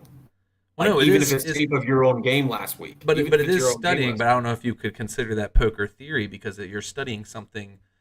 Like theory would be more of hypothetical. For what I am assuming, right? This is what I'm looking at. Is a theory is more of a hypothetical, situation or something that you're doing, right? But now you are looking at something and you're still studying 100%. You are, because you're learning from your past mistakes or your past successes, and you're learning how to assess that forward.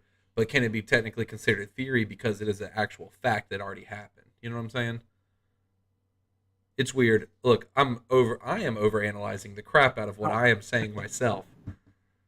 I kind of get what you're saying, and I mean, like, so I would say that version of theory would be like a hand I haven't played, um, and there's things called solvers that theoretically that solve the game of poker. You run through um, your hand and your opponent's range, like what they should have, and you get to um, go street by street, so flop, turn, river, and look at different bet sizings, and then you figure out like what range of hands you should be calling with, you should be folding, you should be raising, stuff like that. So that would be a more theory approach, and especially once you get on different streets, your range starts splitting, and um, sometimes you will use different bet sizings. So it's like with my specific hand, am I going to choose a large polarizing bet sizing where I'm representing more nutted hands being like hands that are at the absolute pinnacle of your range.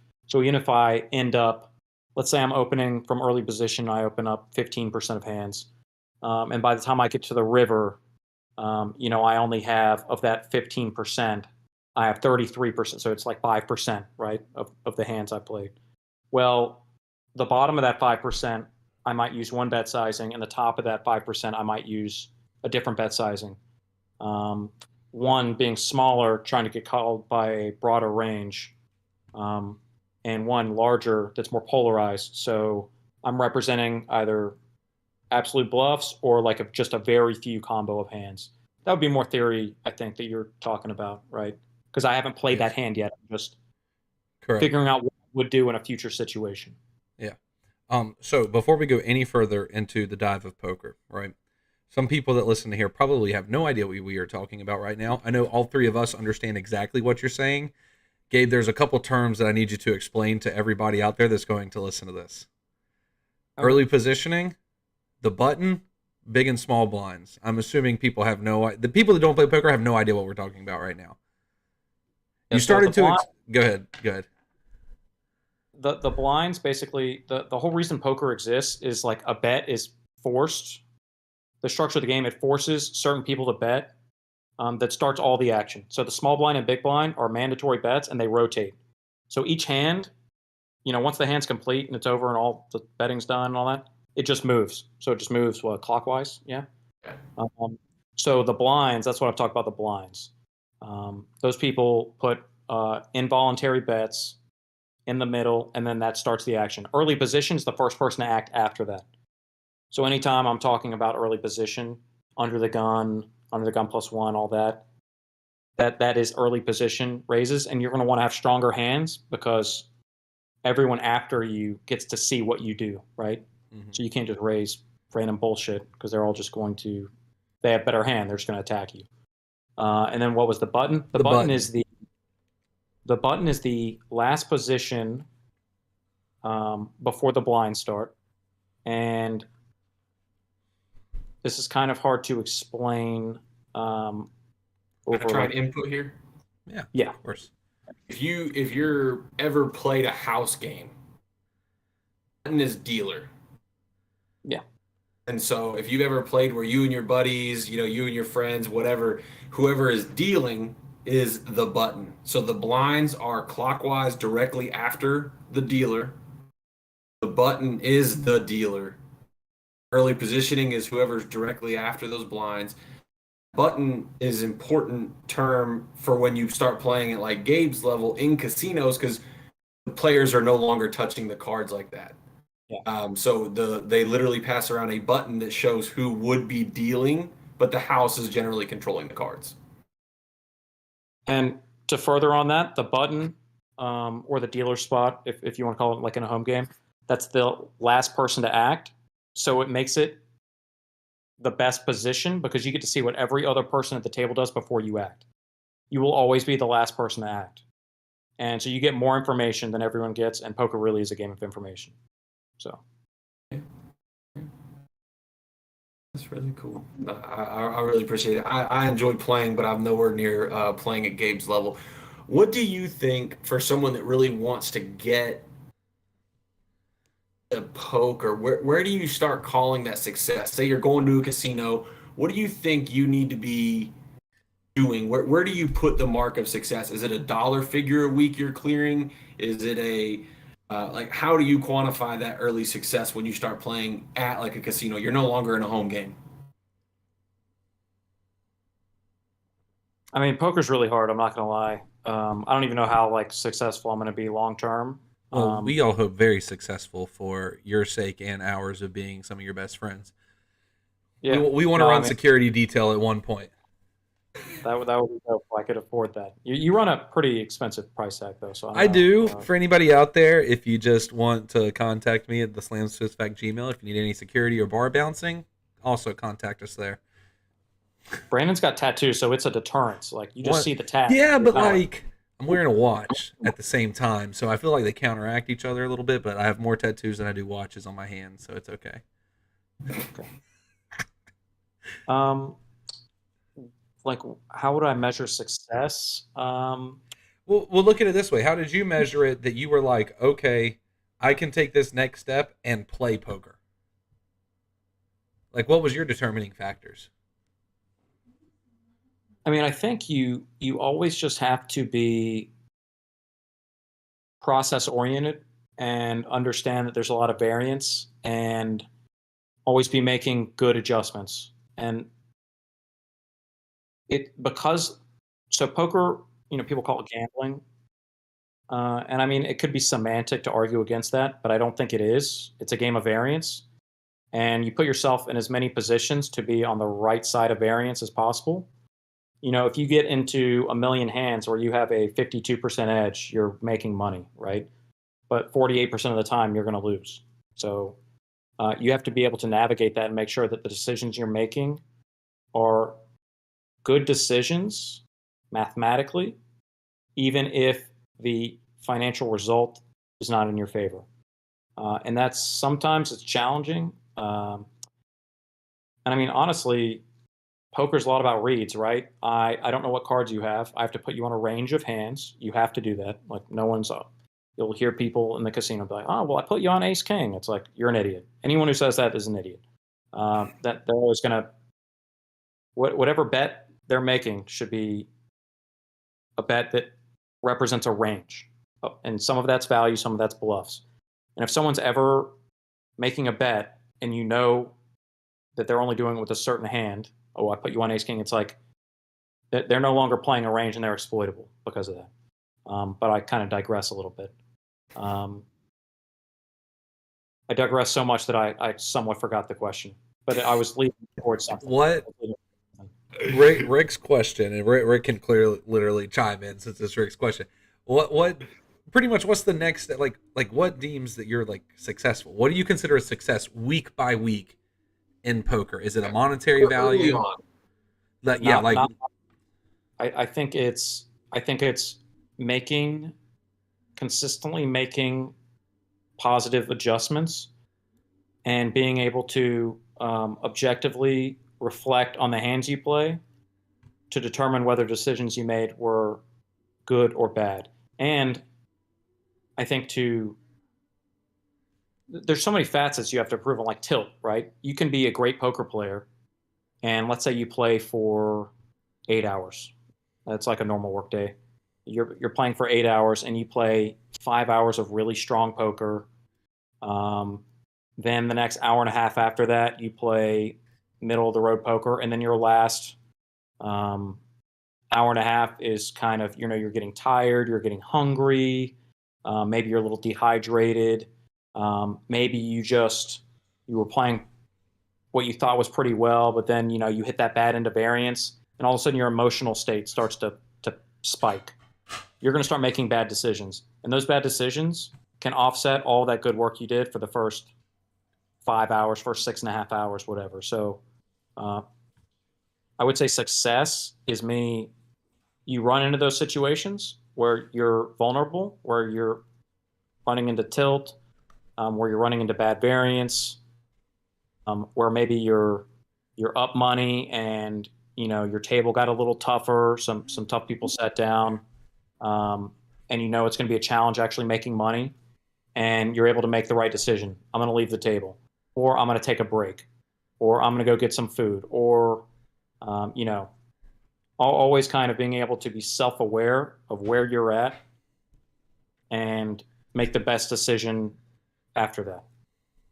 So, I mean, it's an easy thing to do, but so just to want to clarify really clearly, succinctly, for you, especially for a beginning poker player that's starting to try and do it as a job, as a career, more about the finesse and the soft skills and improving those than it is to be worried about, am I clearing $2,000 a week? Am I clearing $3,000 a week?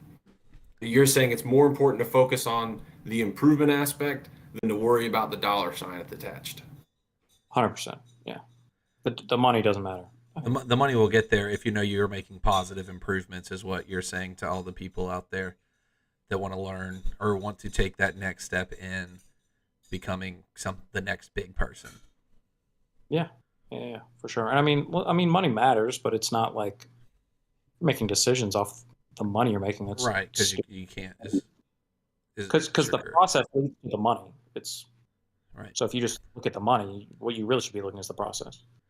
So And if you're you not, should reflect on why am I not making money? Like, right, you what got to am I figure doing? out why. You have to figure out your mistakes and all that. And you said tons of aspects, tons of different things come into the aspect: tiredness, food, hunger. Oh, I made bad decisions halfway through because I like, you could just zone out for 30 minutes and just make bad decisions, right? I want to know, as you play, when you just consistently go to the casino and play, not a big tournament that you super have to like focus on, right? You're just there to casually play, but also still, play well. Do you drink while you play casually? Like, I'm not talking about casually with friends. I'm saying you go to the casino, you still want to do well and you want to improve your play, but do you drink while you do that? Or are you trying to have a clear mind the entire time? Yeah, almost never. If I do drink, I'm either up a lot of money, and I'm like telling myself, hey, No matter what, I'm cashing out I'm a free. positive today. Well, I would say I'm going to have a couple drinks. I'm gonna kind of celebrate. Maybe I've had a good week. Maybe I've had a good session. Um, maybe the rest of the tables like drinking. Um, maybe it's like a Friday or Saturday. There's a lot of energy. People are kind of getting active after it. You can have a beer. You can have a drink, and it's a drink. It's like, okay, if I'm up, it's like, okay, I'm gonna leave in like an hour. I'm gonna have a drink right now. I'm gonna keep playing poker, but I'm gonna dip out after this. And some people do this. It's like I'm sitting down, and like, oh, I've got $1,200 in front of me, $500, $200, whatever. And this money, I'm just trying to have fun right now. So I'm not even playing to make money. I'm just playing to have a good time. Right. Um, Order a few beers. Life's good. You can still win money doing that, but it can't be a habit. It can't be a thing where I sit down and I'm drinking a beer every day. That's just highly doubt that would lead to good Right. results. Save it to after you've done pretty much what you're considering your job. It's how you're making your livelihood. You don't drink when you go to the office, so why drink when you were trying to make the same money that you're going to live off of? After, you come home, have a drink then or go to a bar afterwards with people that you were playing with no matter what, and then drink. Don't drink while you're trying to do what you're trying to be a professional at. Especially if you're running into a lot of those problems of like tilt or you're at a tough table or whatever. There's no reason to leverage like one more hurdle in front of you by having a beer or Right. having like 2 or 3 beers. Um, Right. And now we just want to know all your winnings and your social security card number, and then we'll be good to go and we can call this podcast. I won't tell you how much money I've won. No, I you will do, tell you do not have to at all if you you. do not want to. I'm still positive on my trip. Oh, it's And still this a is trip? You haven't crazy. officially moved down there yet? I mean, it's Florida. Nobody's from here. Nobody lives here. It's just, a bunch of vagrants. It's all a vacation. Um, I ran $2,000 up to $11,500 in one session. Um, I ended up cashing out for a little less than 9K, but that was my biggest all-time session. That was last Thursday, so that was super dope. And since then, I've run like so bad, like kings and aces. Um, I got a huge amount of money into a pot as a 90% favorite, flopping trips, and guy hits a one outer on me. I got it in all in with aces for a $3,800 pot. A guy runner straights me. He had king high for three to a straight and hits runner for a straight in a $3,800 pot. 90% favorite. Like that shit's been happening to me recently, and it's like it's all that money's gone. All that plus $6,700 that's gone. It's crazy. It's being a professional poker player. Fucking is tough. Oh, I can tell by what you I, just said. and so that right there is what you just talked about. You're the same person, honestly serious about improving your play at the table, and that happens. So that I think is the side of the argument that you could make to say poker's gambling. But I do want to go back to where you said that it might get a little. All right, Rick's dead. You think Whitney just like Like, I'm tired of your shit. You're dead.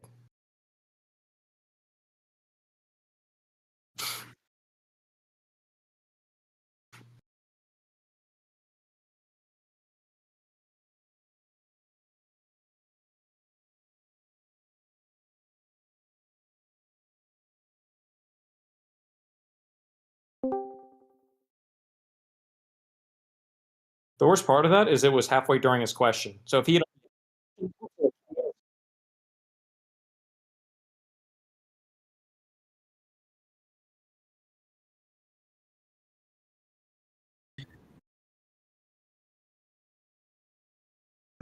I don't know what even happened. It was just like, oh, this browser. I don't even know what happened. All of a sudden, it was like your browser failed to load this page. It was like, bloop, okay. So what I was saying was where talked about the semantics of if poker specifically. Okay, also I do want to throw out there that Gabe's main game of choice is Texas Hold'em. Am I right? yeah.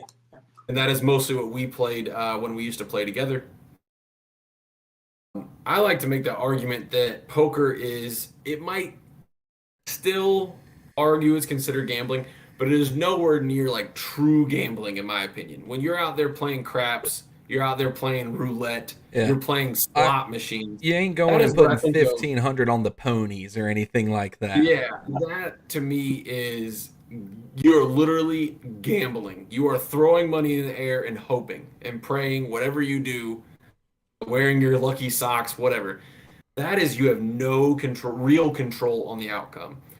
Poker has a lot of skill influenced to it, as you can tell, everything we've been talking about, where you can work on your craft. You can improve. You can physically go out, physically, mentally, and improve your odds of winning. Now you can't ever guarantee them, and that's where I think you can kind of still always say poker is a type of gambling.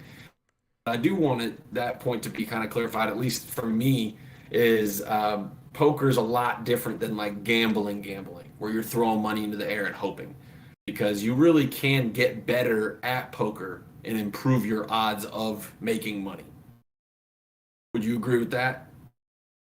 I would agree with that. And I think too, it's you got to think about just the structure of the game. Like if I'm playing blackjack or craps or whatever, I'm directly competing against the house. But when I'm playing poker, I'm playing against other people or who are betting, right? And the house just taxes our pot. So they're just taking, anywhere from like, because pots can Yeah, get they vary, but they're taking something. 1 to 5% of every pot, something generally speaking like that. And so then, that's going to be taken out, and now I'm just playing my opponent. So it's really, the gambling that I'm having is my own ability to assess my opponent based on their behavior and their decisions.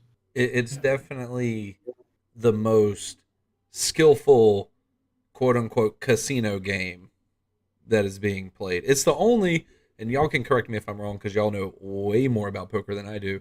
It's the only one to where it's the only casino game that you're not playing against the house, right? Or do you not play against the house in craps as well? No, you are essentially. I mean, yeah, but poker you're not. Besides the 1 to 5% tax that Gabe just said, you're And not. the tax, like, oh, this is the tax for us just running the game. Yeah, like you're. It's pretty much paying. Like you could say it's that tax is paying the dealer's salary or whatever. It's like the Hunger Games. You know what I'm saying? Okay, You literally yeah. go out there, Continue. We're all fighting each other. I like this comparison. So if And all it's like, the casino games were contestants in the Hunger Games, who would win? this is a good one. I think. Let's say. I love exactly where this podcast just went. I'm ready for this. I feel like craps. You think craps? Craps Yeah, will I win? mean- I'm going roulette, baby. Because you don't know what they're throwing. You don't know what. Craps has got like, there's 2 die. That's however many percentage. There's like 60 fucking numbers on a roulette wheel. You have no idea. I see roulette is like the 8 seed beating the 1 seed in like the playoffs. Like, And then it just doesn't happen after that. Yeah. But like, so they can beat any team, but like, are they really going all the way? I don't think they're going all the way. I mean, if you bet on 0-0, they're going. Yeah. These analogies just went so far sideways. I mean, Gabe compared Homeland Security to lines on the road earlier. So there's nothing off the table of what we can and can't compare right now. Listen, I'm a fucking moron. Like, it is the way. But So I'm just saying stuff, and some of it'll make sense, and that's for you to decide. So I want to boost, or I either want to boost or shoot your ego down really bad right here. I don't know. It's kind of up to you on which one you're going to choose. what ego? Exactly, the big one that you have. Was there ever a moment, just since you've been in Tampa, right? So since you've been playing again in casinos, in poker halls, whatever, is it casinos or poker halls in Tampa? Do they have actual casinos in Florida? There's some poker rooms, but there's But mostly you're going to play you're playing in a casino, right? Has there been a moment that has stuck out to you that you legitly thought, I am the best poker player at this table currently? Yeah. But I mean, yeah, there was one day specifically where like I made in like 40 minutes, I probably made $1,000, and I made it in just small pots. I was just winning small pot after small pot, and I'm just ripping bluffs. I'm Right. getting paid when I have it. I'm getting folds when I don't have it. It was like I was just running the entire table, and it's getting good cards helps with that because you can't just play random cards. Like you have to play good cards with potential. Um, but once you get in a rhythm, once you get momentum, once you get a feel for the players and your position, it's like there have been days for sure, but it's pretty rare. There's a lot of good players. I mean, That was a So very we good answer to not boost your ego at all, Gabe. I like the very politically correct answer that you just said right there. last specifically poker related question from me. Other than Hollywood hands or face card hands, high hands, those things, for those listening that aren't familiar, I wouldn't have what is even your known what Hollywood hands are, so I'm glad you specified what they are. you just froze. You what, just froze. What did you say? what are your favorite? What is your favorite hand that is like deceptively good? And do you Uh, like to play? Suited connectors are how you're going. So, like, if you've ever No, been sat no. at a poker table, I have one. I Well, have one Hold on. specific hand, but I'll kind of talk about why I like it so much. When you're sitting against players who are like old man coffees, they call them. It's like a poker term for old guys who just sit there. They wait for pocket aces. They read the newspaper, drink their coffee, and they're just super fucking tight. Sounds like And my they're bad. type of guy right there. They're terrible for the game. Everybody hates them. They make shitty Sounds jokes. like my type of guy. The worst humans on the planet. No, a lot of them are actually. There's some pretty bad humans, Gabe. I don't know if you want to put people that play poker very slowly and methodically up there. When you're in a hand with them, you need to play hands that are not going to hit like top pairs. You need to hit hands that are going to hit draws, right? So 4-5 suited, to answer your question, is my favorite, because you can hit so many good hands on low boards that seem like if you're trying to crack aces against one of these fucking old guys, like you do it with 4-5 suited. You're gonna hit a gut shot when they hit top pair. You're gonna hit trips, a low trips that they just don't care about. Like there's 2 4s on the board. I pocket queens. I'm just bet, and you raise, and they think, oh, this young guy's just trying to fucking get me to fold, and they call off $800, and then you just show them the nuts, and they're just like, oh, fucking, they mutter under their breath or whatever, and they walk off the table. Like 4-5 suited. For those that aren't aware, the nuts is a slang term meaning the best possible hand in that situation. He did not mean you show any private parts Yeah, agreed. during the. Also explain to everybody what a gut shot is. Gut shots, yeah, I guess. A random person hears that, they have no idea what it is. Yeah, A not gut a shot's chance. a straight.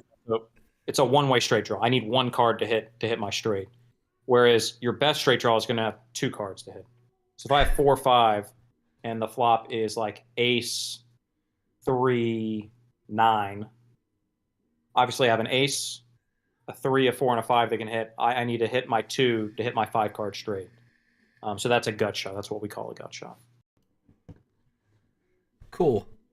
You know, the guy that you just described, the old man that sits there, drinks his coffee and his eats I his bet he falls asleep like this. eats his dude. I fall asleep like that. Y'all suck. Um, there is a guy. I don't know if either of you have seen him, but I don't think either of you have TikTok, so you haven't seen him probably. Rick might have seen him on Instagram Reels. It's this guy, and he calls himself the old man with a gambling problem, right? And it's a young dude. He's probably like 24, 25. He dresses up in a members only jacket with a polo on under it, right? He wears these glasses down on his nose, always has a newspaper in his hand, and he goes to bet. And the entire time he's like talking to the bookie to make like football bets, horses bets, or whatever. He always talks and his hands are just shaking. Like he's got the newspaper in his hand and it's just shaking like this. And he's like, I would have bet $50 on Rutgers to win the game. It is fucking hilarious. And that's who I am imagining Gabe is talking about, is those old people like that right there. 100%. And here's a big thing that they like to do, these fucking old guys. And they think they're being like creative, or it's like, again, they always think what they're doing is like original, even though they're old and they're recycling the same bullshit over and over and over until they die. Nothing against old people that listen to this podcast, by the way. Talking about old people who play poker. It's just Gabe's In Tampa. hatred for old people that play poker in Tampa that might bet on Rutgers as well. So let's say on the river, the board pairs, or the flush card comes in, the obvious draw gets there, and they sit there and they're like, oh, I don't know, this is a tough one, and they kind of hem and haw and do this like weird acting job, and they go, I'm all in, and it's like, okay, yeah, you have the fucking nuts. Why the fuck did you just waste my time? And then you just snap fold because it's like the most obvious thing in the world. It's disgusting. When you see it, every time you see it, it kills a part of you inside. Like, I need you. I know this You don't is slow play their slow play. You don't sit there and wait to fold. just be You like just- sit there for 5 minutes contemplating everything. And I fold. I would never. So as somebody that has only pretty much played poker with y'all at our house that did not involve any gambling because that'd be illegal, and just online, what is there when you're playing like not in tournaments and in tournaments? You can answer both questions. Is there like a time limit you have to bet, or can you? I know there is, but like, what is it? The difference between like if you're playing a casual game and then like an actual tournament for, say, like winner takes home $100,000, $200,000 or whatever. Online, there's always clocks. Usually it's like 30 seconds, and you might have another 30-second time bank. Mm-hmm. But I'll say this: usually bets in cash are much quicker, and in tournaments, because there's more to think about because there's so many more dynamics. Right. ICM, which is like ICM is independent chip model. It basically means like for every place up that you cash, there's technically, I guess, there's an assessed value on that. Mm-hmm. And the decision you make, if I'm to bust now, impacts what your decision should be. Because you're like, hey, I'm making this decision for 35 grand. Like, give me a minute before I decide what to do. Exactly. So your decision, obviously, if you win the hand or whatever, you fold, or whatever, you're still in the tournament.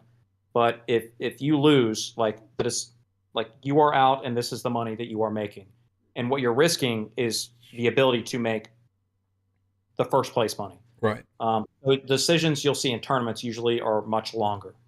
You're more shallow stacked, which is a tougher situation.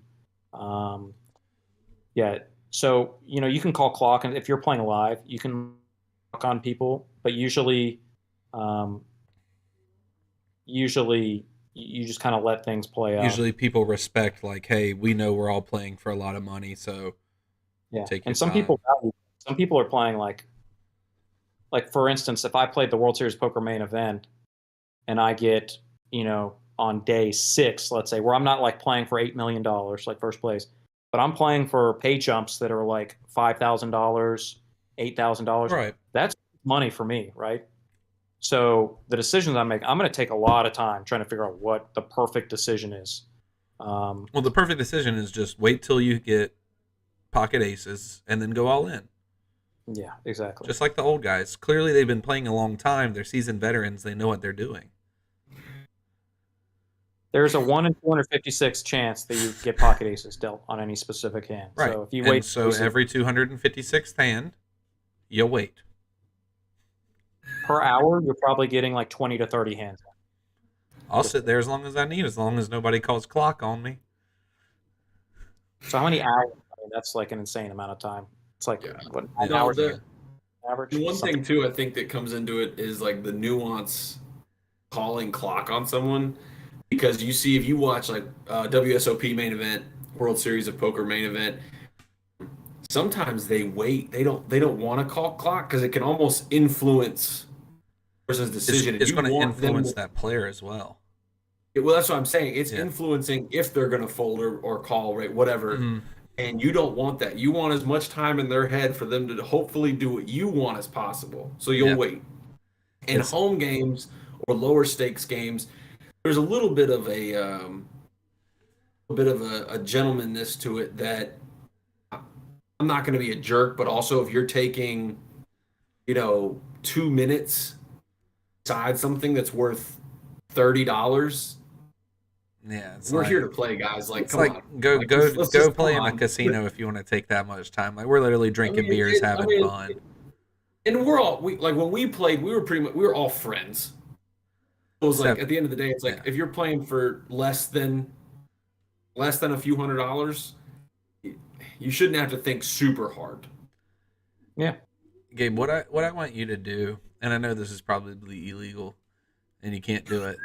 Never stopped me before. Are you allowed to film your gameplay? Is my question.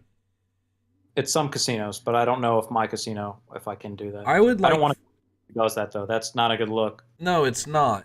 But I want you to wear a GoPro on your head anyways. And I want you to film one of the old men and then clock them. Just call clock on them.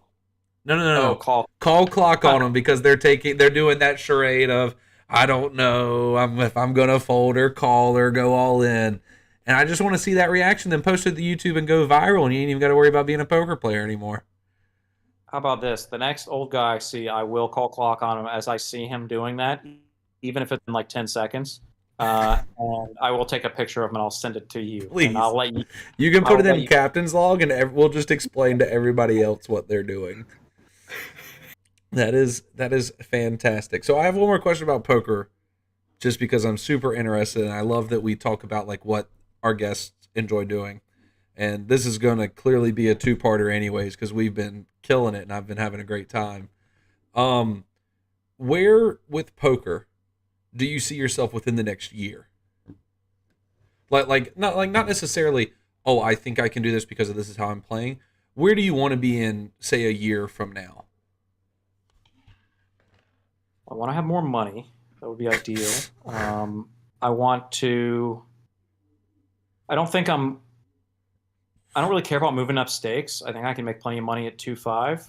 So like, I'm not the type of guy who's like, oh, I need to play 10-10 or 5-10 or 10-25 or 25-50.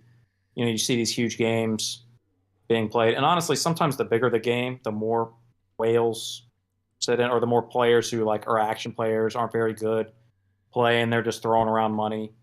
But for me, it would be playing a solidified schedule, balancing like tournaments versus cash, what I want to play more. I think I am better and enjoy tournaments more. But the tournament availability and flexibility is not there. So I think it would be solidifying kind of a schedule that I want to play, maximizing my time away from playing poker, where I can do things around Florida, have fun, play ultimate, go out to the bars, all that shit, work out. That would be the Boston area bars. Yeah. Exactly. Like exactly. Flying but then also, I think it's reducing the mistakes I make. Like you were talking about the soft skills. I think those are things that I really need to work on.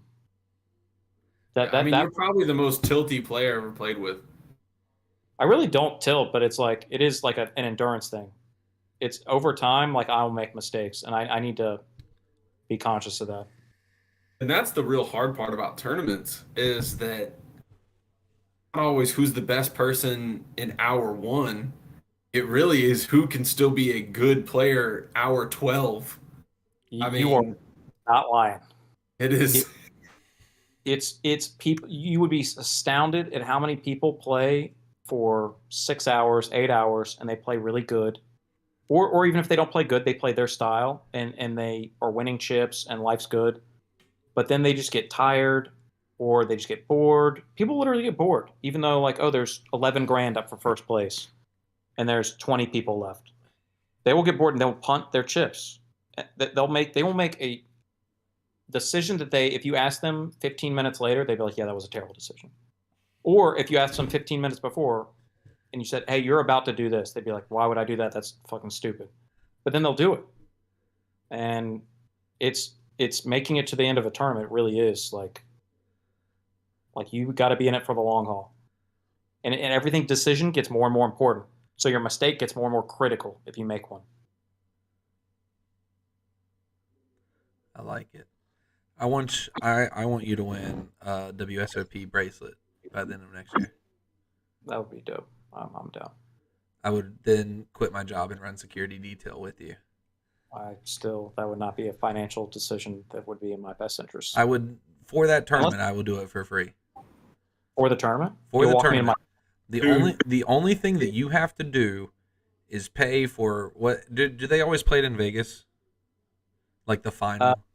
WSOP events, I believe, are, but there are like WPT events that are. I don't care about that one. I want you to win a bracelet, Gabe. So we're doing WSOP. All I need you to do is pay for my Nevada gun carrying permit, and then I will run security for you that week. I mean, I'll probably be able to afford that. So yeah, There we go. There we go. It's $685. Anyway, I just need a plane ticket because if you get to the main event, I'm gonna be on your rail. Oh, 100%. And I will more than likely during that, I will be shirtless at one point on TV during that for you, with Gabe shaved into my chest hair. I don't know if I want to go the route of Gabe as the hair or the hairless part be Gabe. I'm not sure yet which one will look better. I'll test both this year since you're going to win it next year. But that's fine. I want to talk about sports. We can continue talking about anything after sports because I love this. I want to throw sports out first because I don't care. I just want to throw one thing out. Then I'll go to you, Rick, because I know you want to talk about your teams. I have multiple things. But one thing is, I want to say before anybody steals my glory is the South Carolina Gamecocks beat Tennessee 63-38 today. We put up 63 points against the 5th-ranked team in the nation, who no longer has any chance to make the college playoffs at all. Spencer Rattler went 30 for 37. He threw 7 incompletions the entire game, 438 yards, and 6 touchdowns. One, I'm super happy because I hate Tennessee. There is no Rocky Top being sung today, damn it. It was a fucking mass murder that we just committed against the Volunteers. But I am upset because this is how I expected Spencer Rattler to play the entire year. But I am super, super happy. We beat Tennessee 63-38 today. That is one of 2 sports things that I brought. I really only brought one to the table, but that happened, and I am so excited. I watched 0 of the game, checked the score at halftime, and checked the score at the final, because that's what I have to do with my teams. I cannot watch them play, because if I watch them play, they lose. That is just a sports superstition that I have, and that's how it rolls. So I just usually watch the Panthers and watch them lose. So maybe it's my fault the Panthers suck. Who knows? What do you have for sports, Rick? Real quick, before you say anything, Rick, because I think this is just super interesting to put this in perspective of what Brandon was talking about. Spencer Rattler this year threw 65 complete percentage, fine, 1,900 yards, probably whatever, 8 touchdowns and 9 interceptions. That's like not good. He threw he just- 6 today 6 touchdown game against Tennessee. with no That's- interceptions. That's wild. 7 That's wild. incompletions the whole game. That's his best game he's ever played. As a As a everything. Yeah. That That's is insane. his best collegiate football game. No, that's a great game. I think because Tennessee is just completely dead mentally. I think Oh yeah.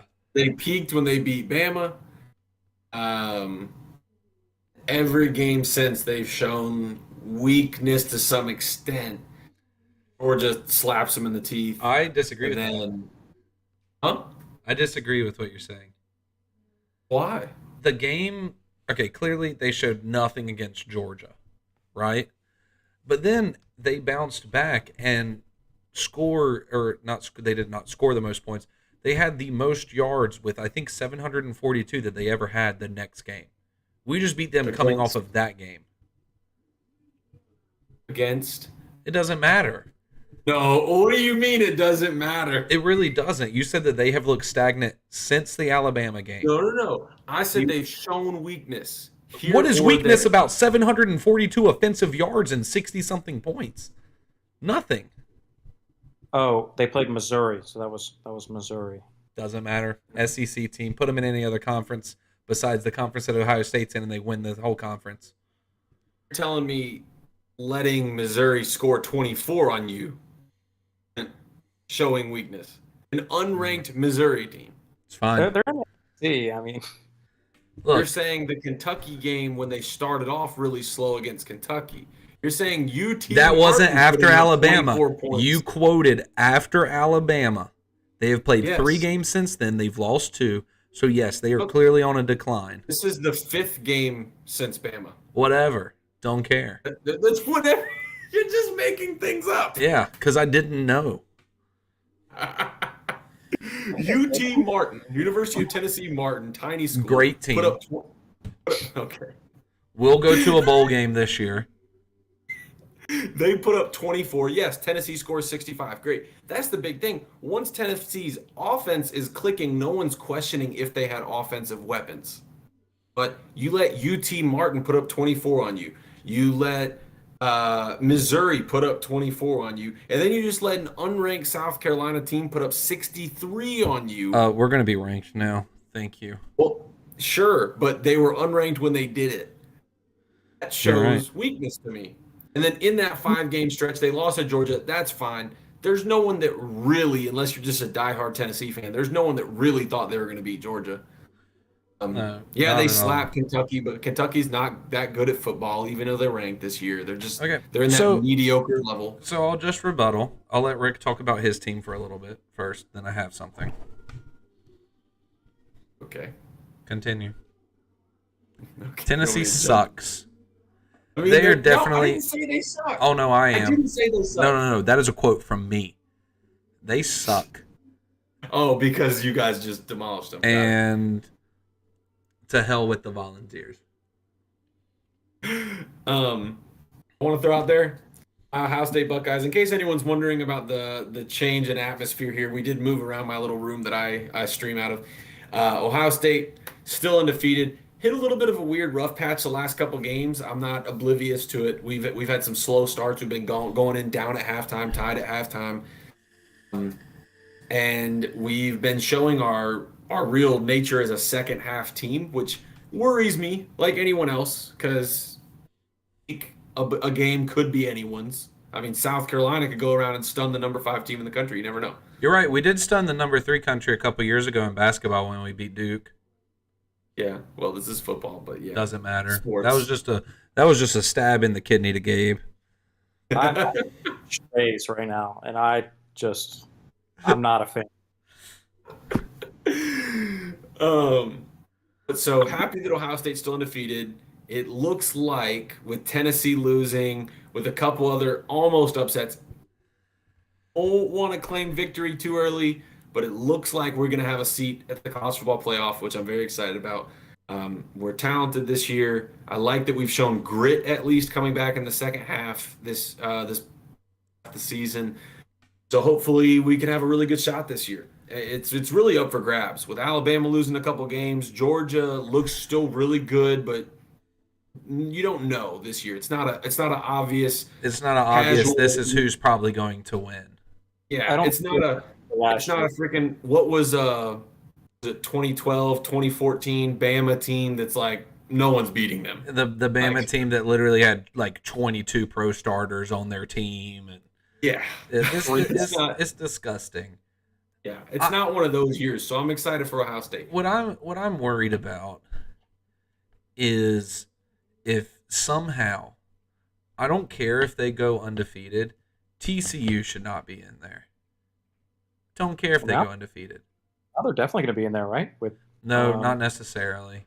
It's I, still a I maybe. can see if Clemson wins their final game and wins the ACC championship with one loss, I could see Clemson coming in there as the fourth, because Georgia's in there 100%. I would dare say that it's like 99% Ohio State's in there. winner of Ohio State, Michigan, we can just call Yes, that like whoever wins Ohio State Michigan goes in. guaranteed.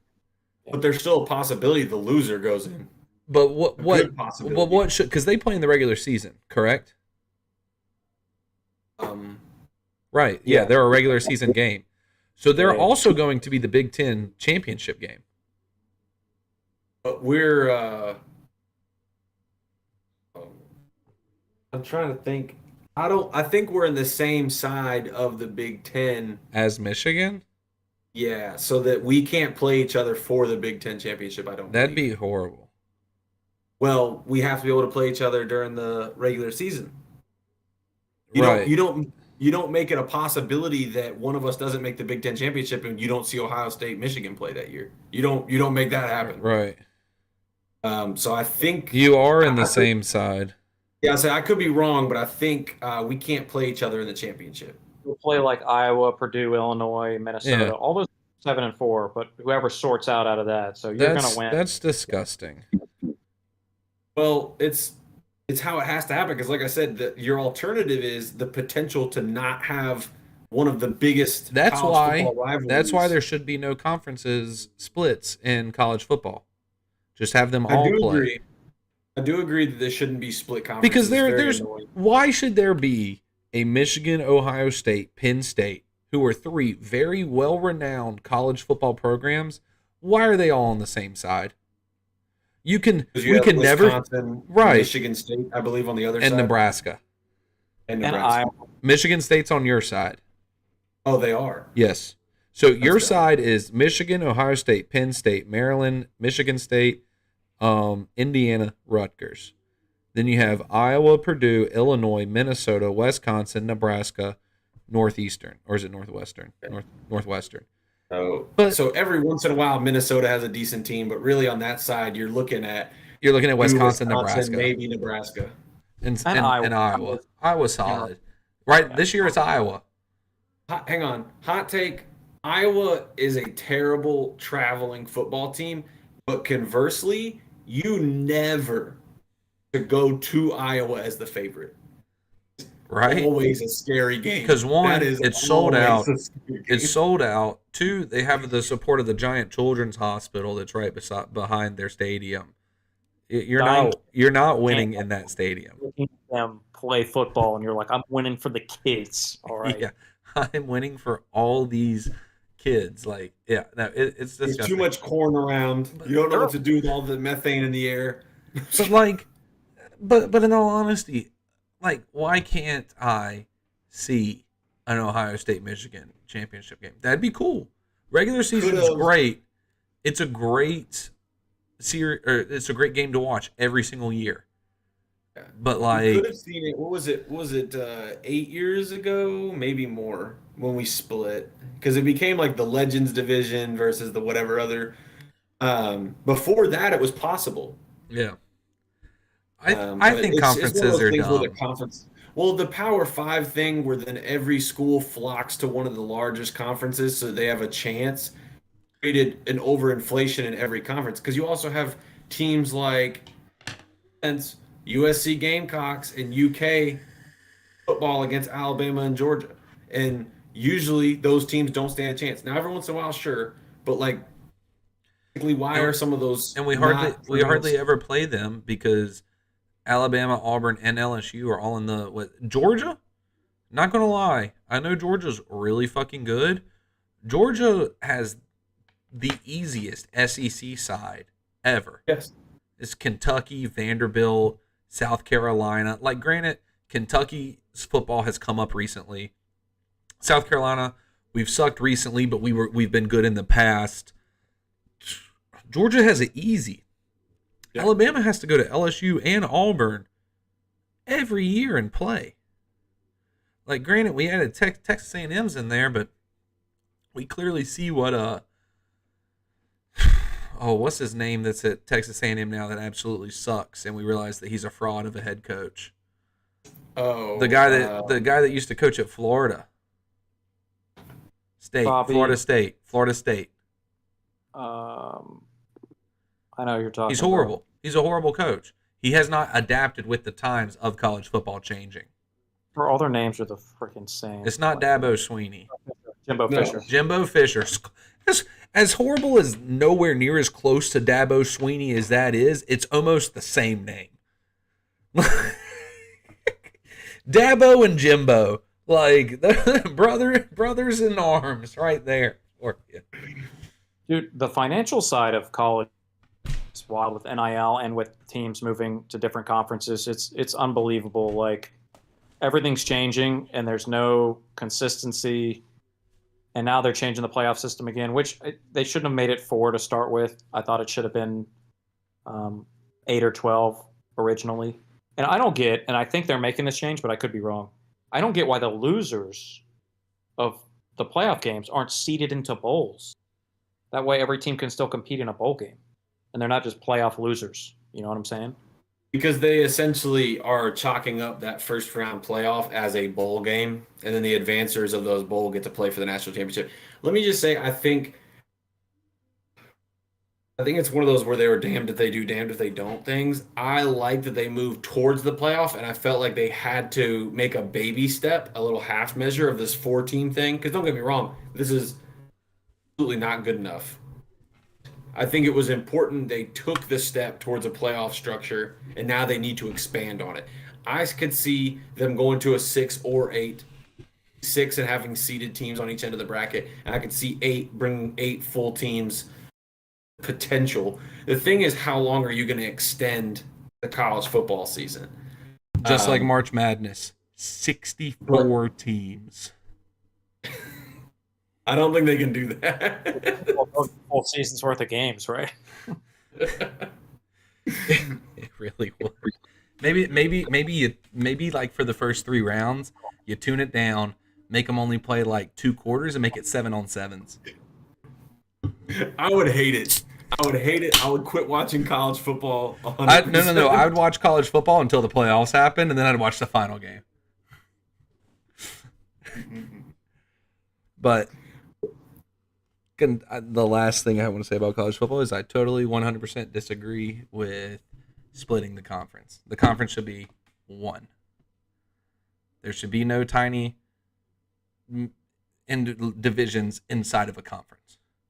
If you have, it doesn't make a lot of sense. If you have it makes sense for like professional sports, like the NFL, the MLB. Yes, they have divisions inside. You have the AFC and the NFC conference. Then you have divisions inside of there. I get that for playoff seeding. For this type of playoff seeding, you want the best versus the best. Like, you just need your conference is called the NCAA, and your little divisions are the little conference that you're in. That's it.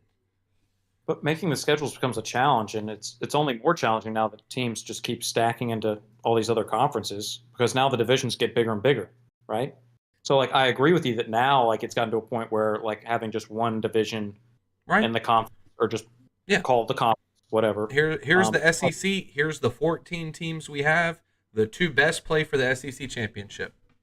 Now, how do you make a fair schedule? I mean, maybe it's impossible, and it's not even something you should think about. You just RNG whoever plays who, but, you know. Put them all in a simulator and just click random. Well, here's where I think games too, right? So, like, if I'm Illinois or like a smaller school in the conference, I make money when I get Alabama coming to play Or if And you even go to Alabama, you make money. So, yeah, it's I don't know. I don't know how they sort it. Here's my thing though, is expanding the playoff picture will help that. You no longer have to be in the SEC, ACC, Big Ten Yeah. anymore. Because let's not even pretend that the Pac-12 really still matters. They've Of never recent mattered. history. Vince Young Of made recent- sure of that.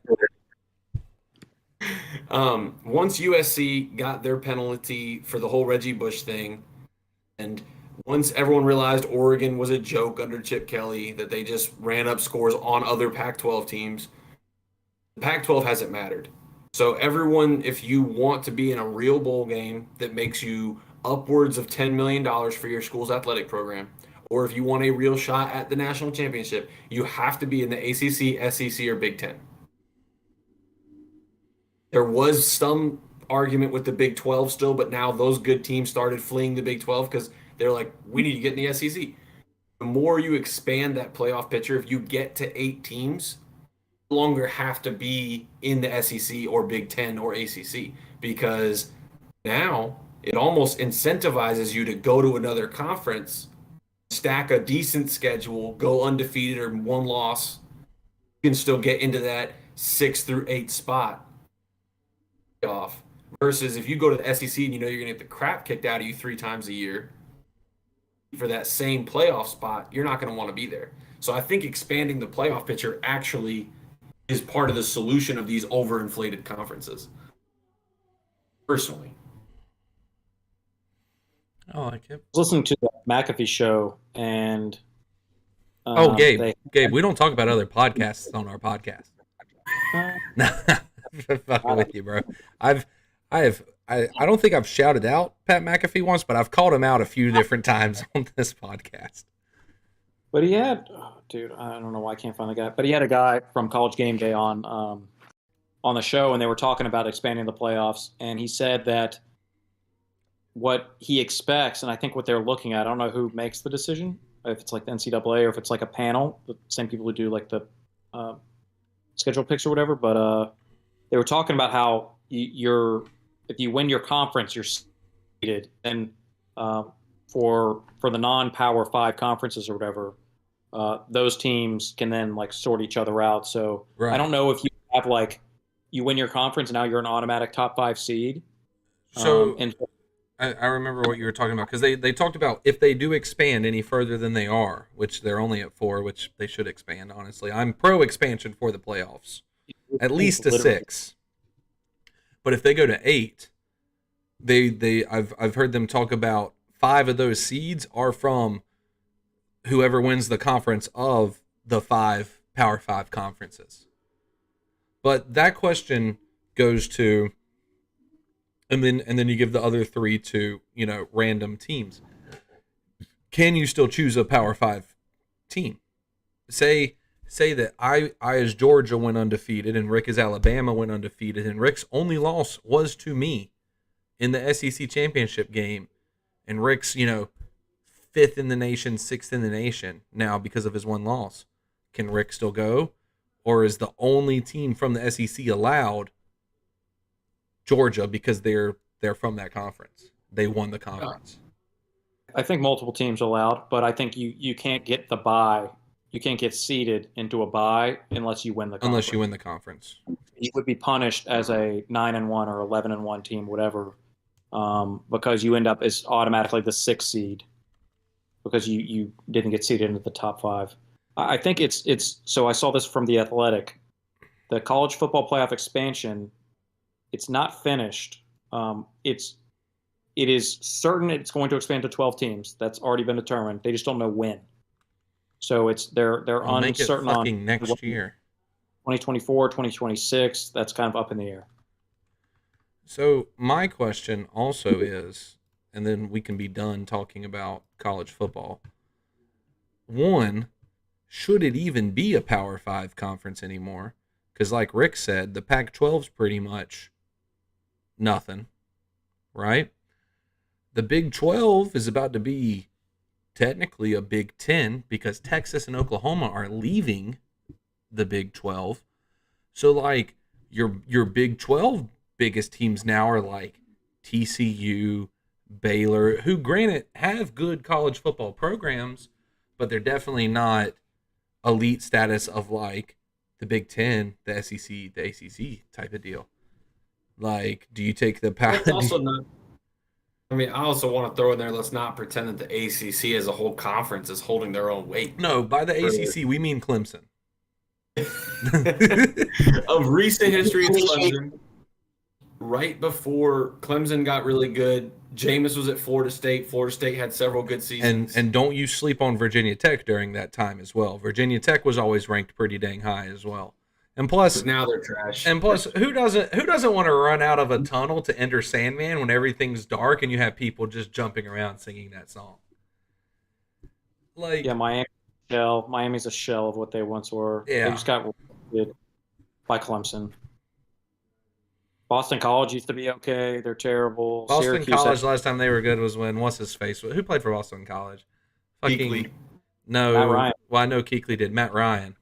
Boston College ain't been good since Matt Ryan's been there. When Kuechly was there, they were solid. Right, but they weren't. They weren't a joke. Yeah. Yeah, Now Louisville's they're a joke. had some solid seasons. Didn't they have Bridgewater and Lamar Jackson? In all honesty, the past 3 seasons, Wake and State have been something to.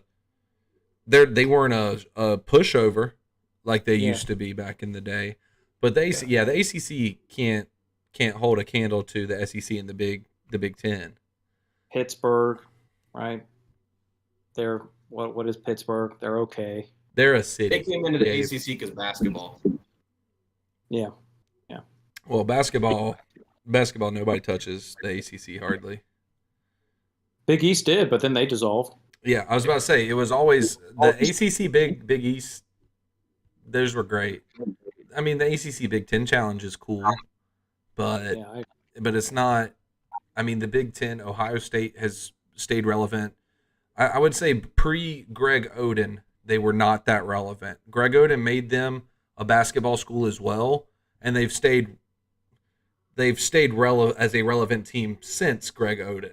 If that makes sense. I think what's important is like where you set the bar, like kind of like how you brought in state to the conversation.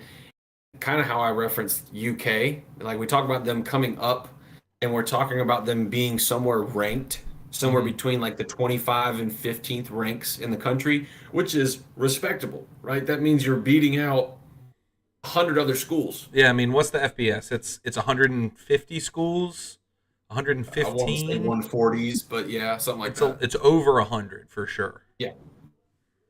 And so when you talk about getting into that top 25, that's a real accomplishment. There's such a skill gap in the top 8 and everyone else. I mean, there's a huge skill gap from 25 to 100, right? But still, yes. Yeah. 124 teams, but 124? I thought it was 140. Is that because I know it's different for each sport. Is that basketball or is that just in general of what you're looking at? This says 124 teams in the FBS, and it talks about football. So Okay. 11 conferences, 124 teams. Okay, so 124 for football. Could you also Google basketball just to see if it's the exact same? Because I know that there are teams that play different. Basketball- 358. Okay. 350. Another one I got 352. Because it's weird because I would put money. I mean, I actually wouldn't because I don't know. But like for Davidson, for instance, right? Remember when Steph Curry was there and Davidson just went huge, right? They clearly play Division I FBS basketball, but do they do the same for football if they have a football team? I don't even know if they have a football team. UNCW, a lot of schools can't afford football teams, so you Right. have more basketball. Yeah, you have that. teams. UNCW plays. We watched them. We went to a bar and watched them play Duke. Yeah. They about beat Duke. They're D1. They're D1 basketball, but they don't have a football team at all. Right. Exactly. So it could be things like that. Some teams have basketball teams that don't have football. Undefeated since 47, y'all. That is the worst T-shirt. That is the best T-shirt marketing device. It's great, but it's just like, just get a football team, man. Shit. My marketing would be, yo, you're a mile and a half from the fucking beach. Come on. They do that too. Yeah. They do that for basketball, but you could do it for football as well. What else do you have with sports besides your Ohio State being undefeated? The big thing a lot of people probably expected to talk about, probably expected you to burn me on. Eagles are 8-1. See, I wasn't going to burn you on that. I was going to burn you on the fact that Ohio State let Maryland, of all people, score 33 points today. But Yeah, whatever. whatever.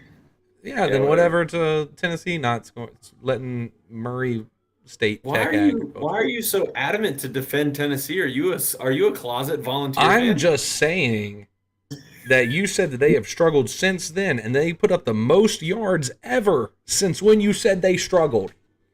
Yeah. He's a Colts fan. He loves Tennessee. He These loves guys are- Tennessee.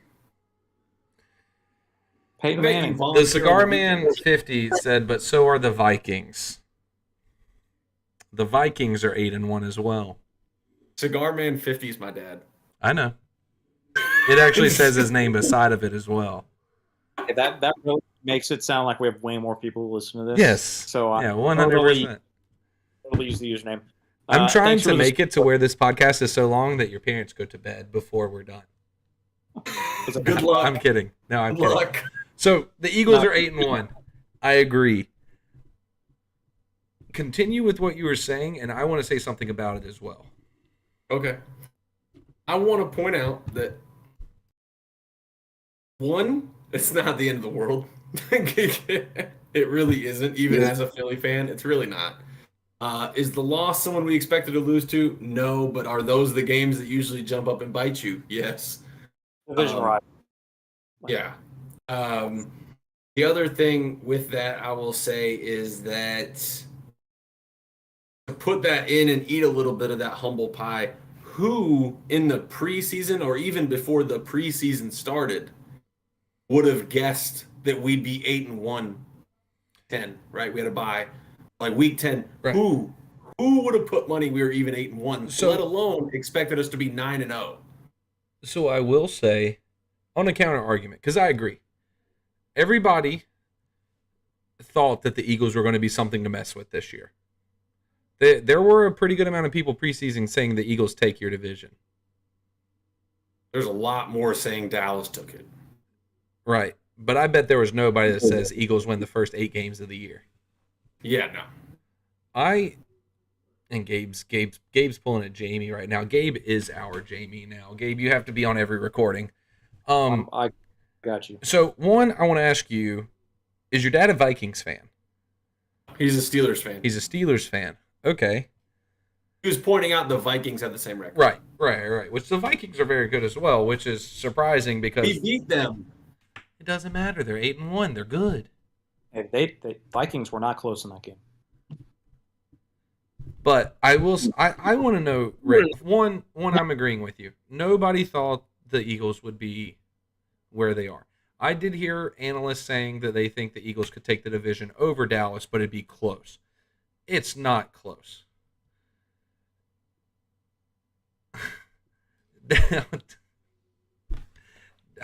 I'm going to scream what your dad said. He goes, we're watching it on the 80-inch TV. I wonder if they will burn their city down again if they win the big one. Hell no, Steelers Nation. Okay, so I'll just take the question from your dad. Do you think that Philadelphia will burn like it's the American Revolution if the Eagles win another Super Bowl? No. No? Bullshit. I think it's going to be more like piss drunk revelry in the snow. Jason Kelsey wears his Mardi Gras King outfit again, or something even better, and I would just weep tears of happiness. So I, for one, as a Colts fan, I am all on Fly Eagles Fly right now. I want to see them win the Super Bowl. Right? I told Rick that probably 3 weeks ago. During The football. Astros won. Yes.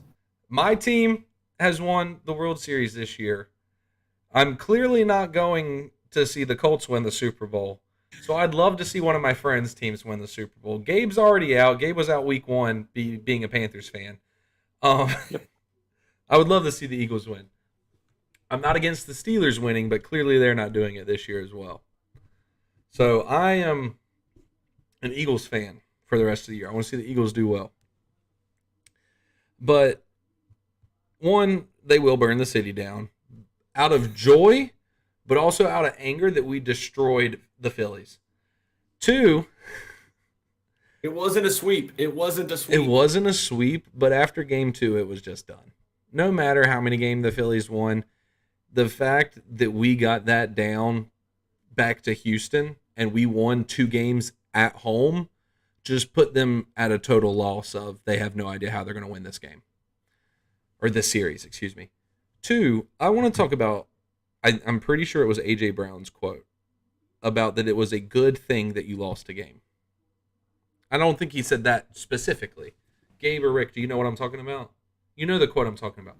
He said something along the lines of, something about it being a wake-up call, good thing. And Jason Kelsey responded because somebody asked him about it, and he was like, well, no, it's fucking disappointed.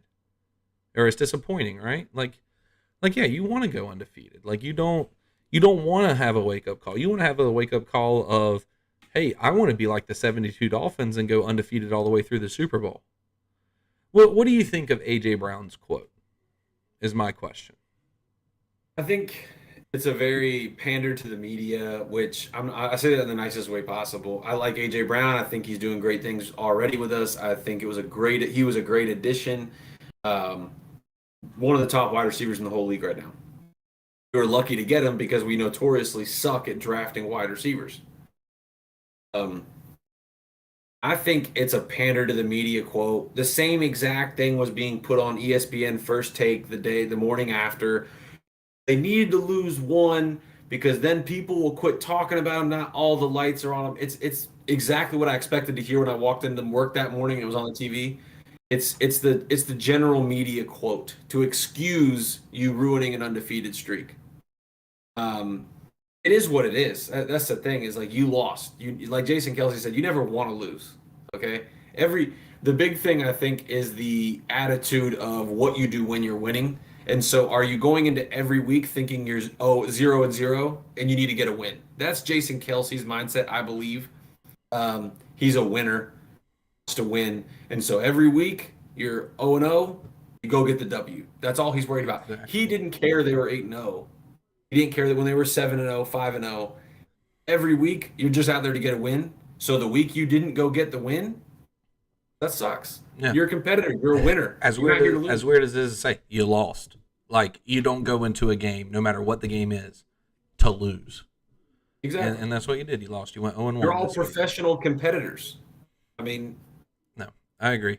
Your father also said that he thinks policemen will have to grease the streetlights again. Yeah. 100%. That happens in Greenville, North Carolina on Halloween, okay? It's not even that. Yeah, that's what it is. That's true. Dave's eyes got big. I'm pretty sure all of us have been to Greenville for Halloween. I know I have a few times. I don't know if y'all have, but I'm pretty positive you have.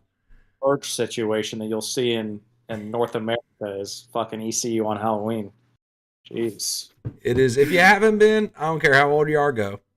Just go. You can sit on the street corner on a park bench and just watch it. Just go. Just go. So I will say good things about the Eagles losing is if you and the Vikings finish with the same record, you have home field, which is a great thing. Home field in the wintertime, even if you have to play Minnesota, they don't know what it's like to play outside except when they go to Green Bay because they play inside. They're too good about that, and it's a primetime game. Primetime Kirk Cousins doesn't bode well with anything. Now we are getting a new Kirk Cousins with the airplane and the chain Kirk Cousins, which I thoroughly enjoy seeing. I think it's absolutely hilarious. I think it is second tier to Ryan Fitzpatrick wearing LaShawn McCoy's stuff. I think that is top tier where you John Jackson. Was it John Jackson? Deshaun Jackson. Oh yeah, Deshaun Jackson, not LaShawn McCoy. Irreplaceable. It was great. It was great to see him in that tiny little leather thing. Fantastic. Chest hair. Yeah, out of his chest hair, giant, just man beard. Like that is the beard that you strive to grow as a man, right? I do want to throw out the Kirk's new alias that someone coined on all the memes and the videos and stuff. Kirk Thuggins instead of Cousins. I still think Kurt Thuggins is second tier to Ryan Fitzmagic. Exactly, 100% of the time. He is like the great value Ryan Fitzpatrick is what we're getting at. Really, Kirk Cousins had that sick rollout run too, that 19-yard scamper on the right side. Did y'all see that run? That was a pretty. That's cool. And plus, like when Kirk showed that, he had a fucking six pack. Like Kirk's Yeah, Kirk's kinda, no, he's good for him. Ryan Fitzpatrick beat the Patriots with Tom Brady. Kirk Cousins probably can't say he's done that. probably hasn't. Probably Not a chance. But I do want to kind of try to wrap up one area of that though is I want to point out on the flip side of this, right, is that he played fantastic. Who did? I'm sorry. Heineke, their quarterback, Heineke, however you say his Heineke. name. Is it Heineke? I heard an announcer say it's something a little weird. I don't know. Anyways, he played phenomenal, honestly. We got pressure to him a few times. He was throwing the ball ridiculously well. McLaurin was playing lights out for such an on and off wide receiver. He was on 100%. They just played really well. There's the whole ref situation, but I kind of like Jason's take on it. The refs are there. You have bad refs any game. It doesn't do any good if you're the losing team to cry about the refs. But hats off to the Commanders. Well, they played. I'll say that. I mean, we threw the interception. Their defense made the play. Their offense got the job done. Bucks didn't want to lose, especially didn't want to lose in the division.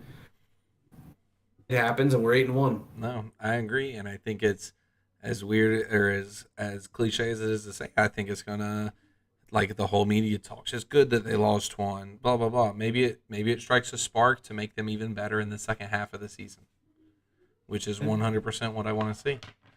I want to see a Philadelphia Eagles versus Miami Dolphins Super Bowl. I'd cry if I saw that.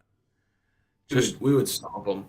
No, I agree. But just remember, my prediction in week 2 was that the Dolphins will go further than the Bills in the playoffs. Okay, well, if Josh Allen has to have Tommy John surgery, I call this nil. No, because it was week 2, bro. You had no idea what could happen. I didn't know if anybody was going to get hurt on the Dolphins or what. People got hurt on the Dolphins. Their quarterback got hurt, and they still won football games. Bills have a good backup too. Keenum's one of the better backups in the league.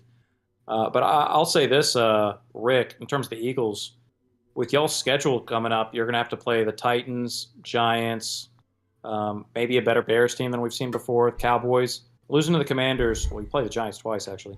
Losing to the Commanders could be hey, we need to tighten things up. The end of the season is not just going to be y'all with one loss, right? Like it's Vikings aren't going to keep going. They're playing the Cowboys this week, right? So the NFC is going to be tighter than it is right now come to the finish line. And this could be the loss that it's like, hey, we need to win every game. This Colts game is going to be huge because the Colts are fired up right now with coming off a big win and Colts, Jeff Saturday. Colts who? Jonathan Taylor. Colts? Yeah, the Colts versus who? The Eagles. The Eagles thank are you. playing. You didn't say them in the first round. I was like, I know we play the Eagles this year, right? Right. But like you named all these names, and then you're like, yeah, the Colts game's going to be the biggest, Rick. And I'm like, which Colts game? All of our games are huge right now. I can tell you one thing. I need the Eagles to beat the Titans. Because as bad as we are, we can still win our fucking division. Let me say that if you said this 4 days ago, I'm really nervous because we have a lackluster run defense. Is partially what hurt us against the Commanders. They opened up the game by rushing decently well. What they have on us, like 149 yards or something rushing? Yeah, it was a good amount. Yeah, it wasn't like egregious or like outrageous, but they rushed the ball well. Hurt us. Did you see who we went and picked up? Well, if you're talking about Ndamukong Suh, Gabe and I have already had this conversation. Eh, Eh? I think that's so. that's my Sue input on obviously it. fine if he was like a premier D tackle still. I don't think he's a bad player, especially if you're just picking him up to fill in. But I think Linval Joseph might be that's a pretty sick signing. He's going to Yes. be good against the run. Like it's just a fact. Both But of them. but Yeah, like exactly. The no, big thing it is is the thing is both of them. The fact we got together. both is big. Yes. The one thing that we said that hurts the Eagles when it comes to having to pick both them up is homie, I can't remember his name that's hurt, is probably done for the season and they just haven't announced it yet. Jordan Davis. Yeah. I cannot imagine because there's not enough roster spots, right? You can't Mhm. just have 8 D tackles on your team. Yeah, he's I, probably going on IR end of the season, done. Or why but would you sign two D tackles? I'll say Because this our though: run defense sucks.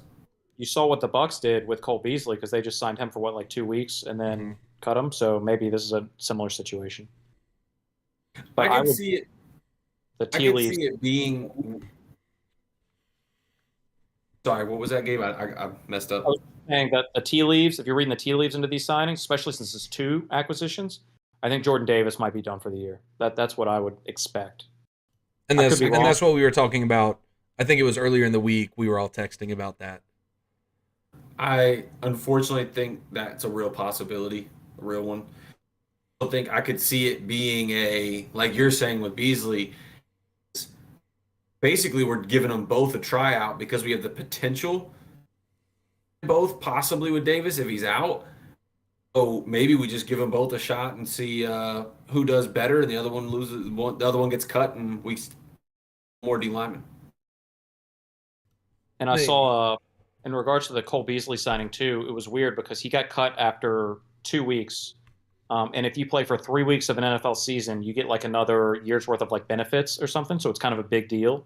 So it was very curious as to why Beasley did not play for the 3 weeks. But if you are Linval Joseph / Ndamukong Suh, it could be a big incentive, even aside from money, just to get another year's worth of that. And it might even be more than a year, but it's like another year pension, something like Yeah, it's no. big. I mean, I agree. I'd love to have the NFL's benefits Yeah. coming into my paychecks every weekend.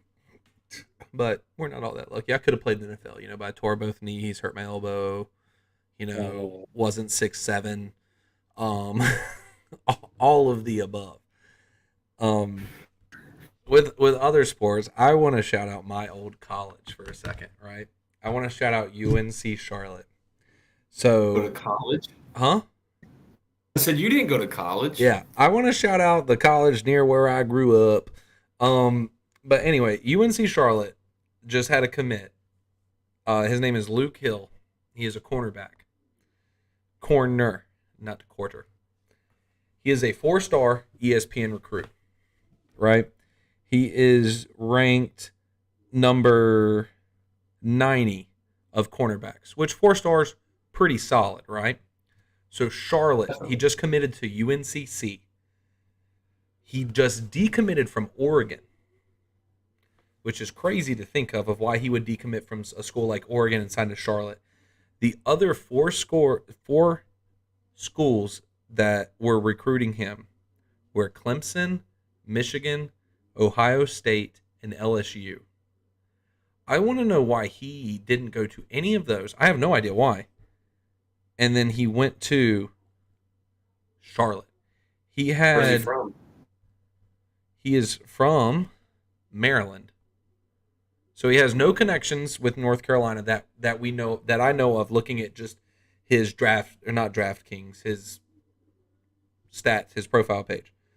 He had offers from all those schools I just said, plus Colorado, plus Alabama, plus Boston College, plus Charlotte. And he chose Charlotte. Decommitted from Oregon to go to Charlotte. I don't care if we talk about it because, one, we have no idea who he is. Charlotte's football program sucks. But that is a great signing for UNCC to hopefully they're getting a new coach next year, right? Because they already let go of their coach. So maybe this coach knows what he's doing, and hopefully he makes UNCC a prominent non-Power 5 conference school for once. I just think it's cool. I bet they don't beat UNCW. Probably not. It means one of two things. All right. One of three things. You get in some legal trouble. All right. Maybe, maybe not. Who knows? We've all been there. Number two, you got some NIL deal, which, I mean, you don't know what school, like, this is an evolve. You might see new stuff like this where the college basketball landscape is kind of been leveled out a little bit. Not as top heavy. It's really hard to just get like these one and dones like Anthony Davis just carry you to a championship. I feel like the variance is a little higher in the tournament. And number three, UNCC is joining the SEC. So I hope it's that one. I hope it's that one. UNCC. For their sake, I hope it's not. But I will say though, Conference USA, which is what they play now, are becoming like a little bit more relevant. They're having some teams that are quote unquote bigger going into it. Like they're like Houston's going to it. UTSA, who finished undefeated last year and are like 7-1 this year, are going to it. So like they have bigger schools that are gonna make out the Conference USA and stuff. But I don't know why. No idea why he signed. It's crazy. Like I understand, for instance, decommitting from Oregon, and then you're like, you know what? Instead of Oregon, I'm going to play at, what's the school of their like relevancy? Somebody else in the Pac-12, like UCLA, right? So probably same kind of pool, right? Oregon, UCLA, one's all the way up there in Eugene, one's, it could have been just like, oh well, I actually only decommitted and chose UCLA because of living in Los Angeles, which would be cool. Yeah. Which would be cooler to live in than Eugene, right? But I don't understand decommitting from Oregon. And one, like, I like Charlotte. It's a nice city. It's fun. I had a lot of fun going to that school. But I don't understand the football pool. Like, they suck. They're bad. Could be playing time. He knew he was going to get redshirted. Yeah, but true, but he's a 4-star recruit, so I don't think you'd get redshirted, right? Unless you got two 5-stars in front of him. I'm not sure. You absolutely will see people that didn't get exposure to become a 4 or 5-star recruit. Maybe they were a 3-star recruit and then came to college and they've had 3 years to develop. You're not going to come in as a 4-star on any big team, immediately expect a starting corner job. Right. It's such a job. The cornerback is the hardest position in football. Opinion. And the level of coaching you'll receive in high school, even at like these prep schools that put out all these, amazing athletes, whatever. The level of coaching you're going to get at high school as a cornerback, the level a good college program will put into you, the coaches, the physicality that they'll bring to you, making you go to the weight room, having a nutritionist, all that. It's going to be night and day. I would take someone that came out of high school as a 3-star, but I've given them 2 years in a college program over a 4-star that came out of high school most of the time. Are you going to have exceptions? Sure. But I'm not going to expect a 4-star cornerback to come in and just immediately start on any good football team. You make a good point about the weight thing, too. I heard Luke Fickell talking about Sauce Gardner and how he didn't expect him to play for 2 years at Cincinnati because he was so thin. But he just was supremely talented and was able to overcome. This could be a case where the guy's like, hey, we're not going to play you because you're not big enough yet. Yeah, I'm go to this other school and just I'll lift, but I'm also going to get PT. And I can just transfer. And if I perform well, which, he probably will, NIL deal, he gets to actually choose. Now, going to transfer portal, gets to choose where he wants to go. It's like, yeah. No, I will say I hope this guy doesn't do any good because South Carolina offered him last year and he denied. We have a question from the chat that I'll ask after I finish saying this. He had to have been redshirted wherever he goes. That has to be the reason. Listen to everybody that offered him. Not what would it be called, a job? Offer him a spot. Offer him a spot on the team, right? South Carolina. Not very prominent, but SEC school. SEC, your name's out there immediately. Okay. Gabe, everything you just said was muted. What'd you say? Some really good players go through South Carolina. Stephon Gilmore, corner. Yeah. And defensive player of the year. Jadeveon Clowney with the hit versus Michigan. And hasn't done wonderful in the NFL, but he still made a name for himself, you know? So, Yeah. He's a relevant NFL yes, player. he is a relevant NFL player. So, South Carolina offered him, Virginia Tech, Penn State, Oklahoma, Kentucky, Missouri, Clemson, Texas A&M, Nebraska, Florida, Alabama, UMass, he wasn't going there, Michigan, and Oregon.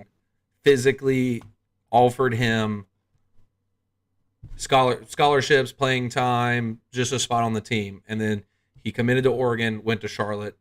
It had to be playing time at this point, an NIL deal. Okay, so I got a 3-page essay to read from somebody in chat. Don't know who he is, but it's the Cigar Man number 50. He is saying, how will Aaron Rodgers be remembered? Notable recent news and stats on Aaron. And he copy and pasted this from an article. Rodgers has gone 16 consecutive games without reaching 300 passing yards. And then he says more to come. Great quarterbacks just don't go this long without 300 passing yards in a game in today's NFL. Patrick Mahomes and Josh Allen each have 8 300-yard passing games since Rodgers last had one. For that matter, bad quarterbacks don't usually go this long without a 300-yard game. Davis Mills has had 3 300-yard games since Rodgers last had one. Carson Wentz has also had 3. Shout out to a wonderful Eagle who helped them get to a Super Bowl and a great quarterback that I enjoyed watching as a Colt. Joe Flacco has had 2 since Aaron Rodgers has had a 300-yard game. Josh Johnson, P.J. Walker, probably the best Panthers quarterback since Cam Newton, and Zach Wilson have all had 300-yard games more recently than Aaron Rodgers. That's what your dad said. How will he be remembered? He's played like ass recently. 16 games of ass. 1 season, pretty much. Split into 2 of just bad play. How do you think Aaron Rodgers is going to be remembered? Well, I guess in terms of just stats that he was bringing up for these recent games, like one, the year where passing really broke out, I think it was 2011, right? We had like 2 5,000-yard passers, Eli and Breeze. It really started opening up, led towards the 2013 Peyton Manning crazy season. Rodgers won the MVP that year. Like, he was unquestionably the best quarterback. He was 5th in passing yards. And if you look at him in his career, he's never been the guy who leads the NFL in passing yards. He's about efficiency. It's touchdowns up here, interceptions down here, and just enough passing in the game. And also, if you're looking at his last, 2 seasons, he's had a prolific run game in Aaron Jones and A.J. Dillon, so he doesn't need to throw the ball as much. Now, obviously, this season's been a little, with his receivers and the passing game, I think he's actually still leading the NFC in touchdowns, passing touchdowns, which is pretty impressive. But we obviously know the passing game struggled a lot. I don't think that's really a bearing on who he is as a quarterback. I think that's kind of the nature of his style. He's never been the guy to just drop like 400 yards, He's had some big games or whatever, and obviously when he had Devontae Adams, that's a real weapon. Especially when he was at Green Bay, one of the top receivers, if not the best receiver in the league that year. But this year, receivers. I mean, we've seen several clips of them like going through people's hands, bouncing off their chests. And you can't always blame the receivers, but I'm saying it's a factor as far as yardage goes. And then you also got to think about, I think, not to put too many excuses out there, but how many teams in the NFL, how many quarterbacks in the NFL are playing half their schedule side at Lambeau Field, right? I just feel like that has to come into play a little bit because the teams that traditionally have really rough in open stadiums like Green Bay, like Buffalo, like Philly. I hear there's at least one more. Open cold stadiums? Did you say for New England? And Pittsburgh. Pittsburgh. So all those teams pretty much the majority of their tenure in the NFL, heavy teams. I mean, yeah, don't get me wrong, exceptions. I'm very much generalizing here, but I think that's a pretty safe generalization. All those are teams that talked about like the old school grit, north to south, run the football. Chicago That's play a in a dome no, outside. no, Outside. no. That's what I thought. Soldier Remember Field's that outside. their Shield's the second shittiest in the land besides the Commanders.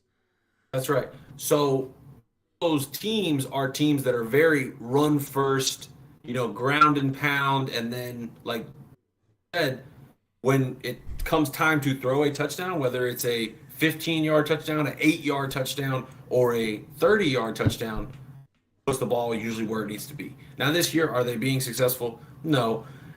Rodgers looks super thrilled to play there. Not necessarily, especially after all the media hate He and almost everything that's looks going like on he with the front hates office. it. Yeah, I mean, I think there's a lot of issues with the front office, with the media, but all in all, he is a competitor and he is a winner, and he is a two-time MVP. He's got a Super Bowl ring. MVP? Oh, yeah, back-to-back seasons is what I'm thinking. He's on 4 altogether. So he goes down as one of the greatest quarterbacks, in my opinion. The thing is, how long could he play at a subpar level before it diminishes it? I don't know. He's going to played with the retire this idea of year. retiring. I'd love to see him go to another team.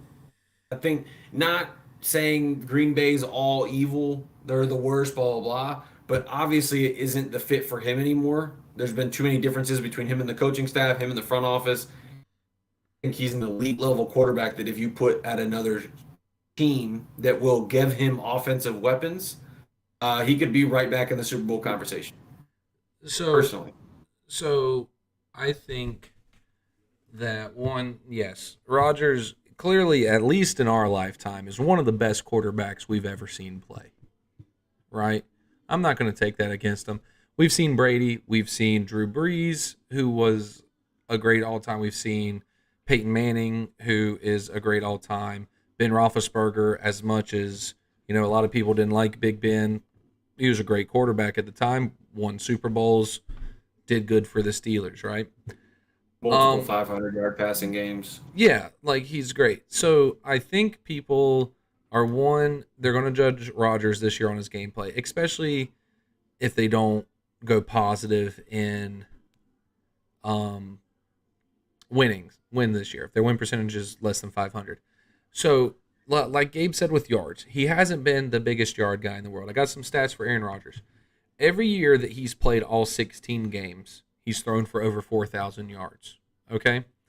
And this year, he's played 11, and he's at 25.42. The only years he hasn't thrown under 4,000 are years that, he was hurt, played however many games, blah, blah, blah. His interceptions are what worry me. This is the first time he's thrown this is only the third time ever he's thrown over 7 or more interceptions in a season. Right? Red zone interception too. Yeah, he's played for a long time. I don't think if he retires or goes to another team and does well next year, I don't think this last season is going to hurt his legacy.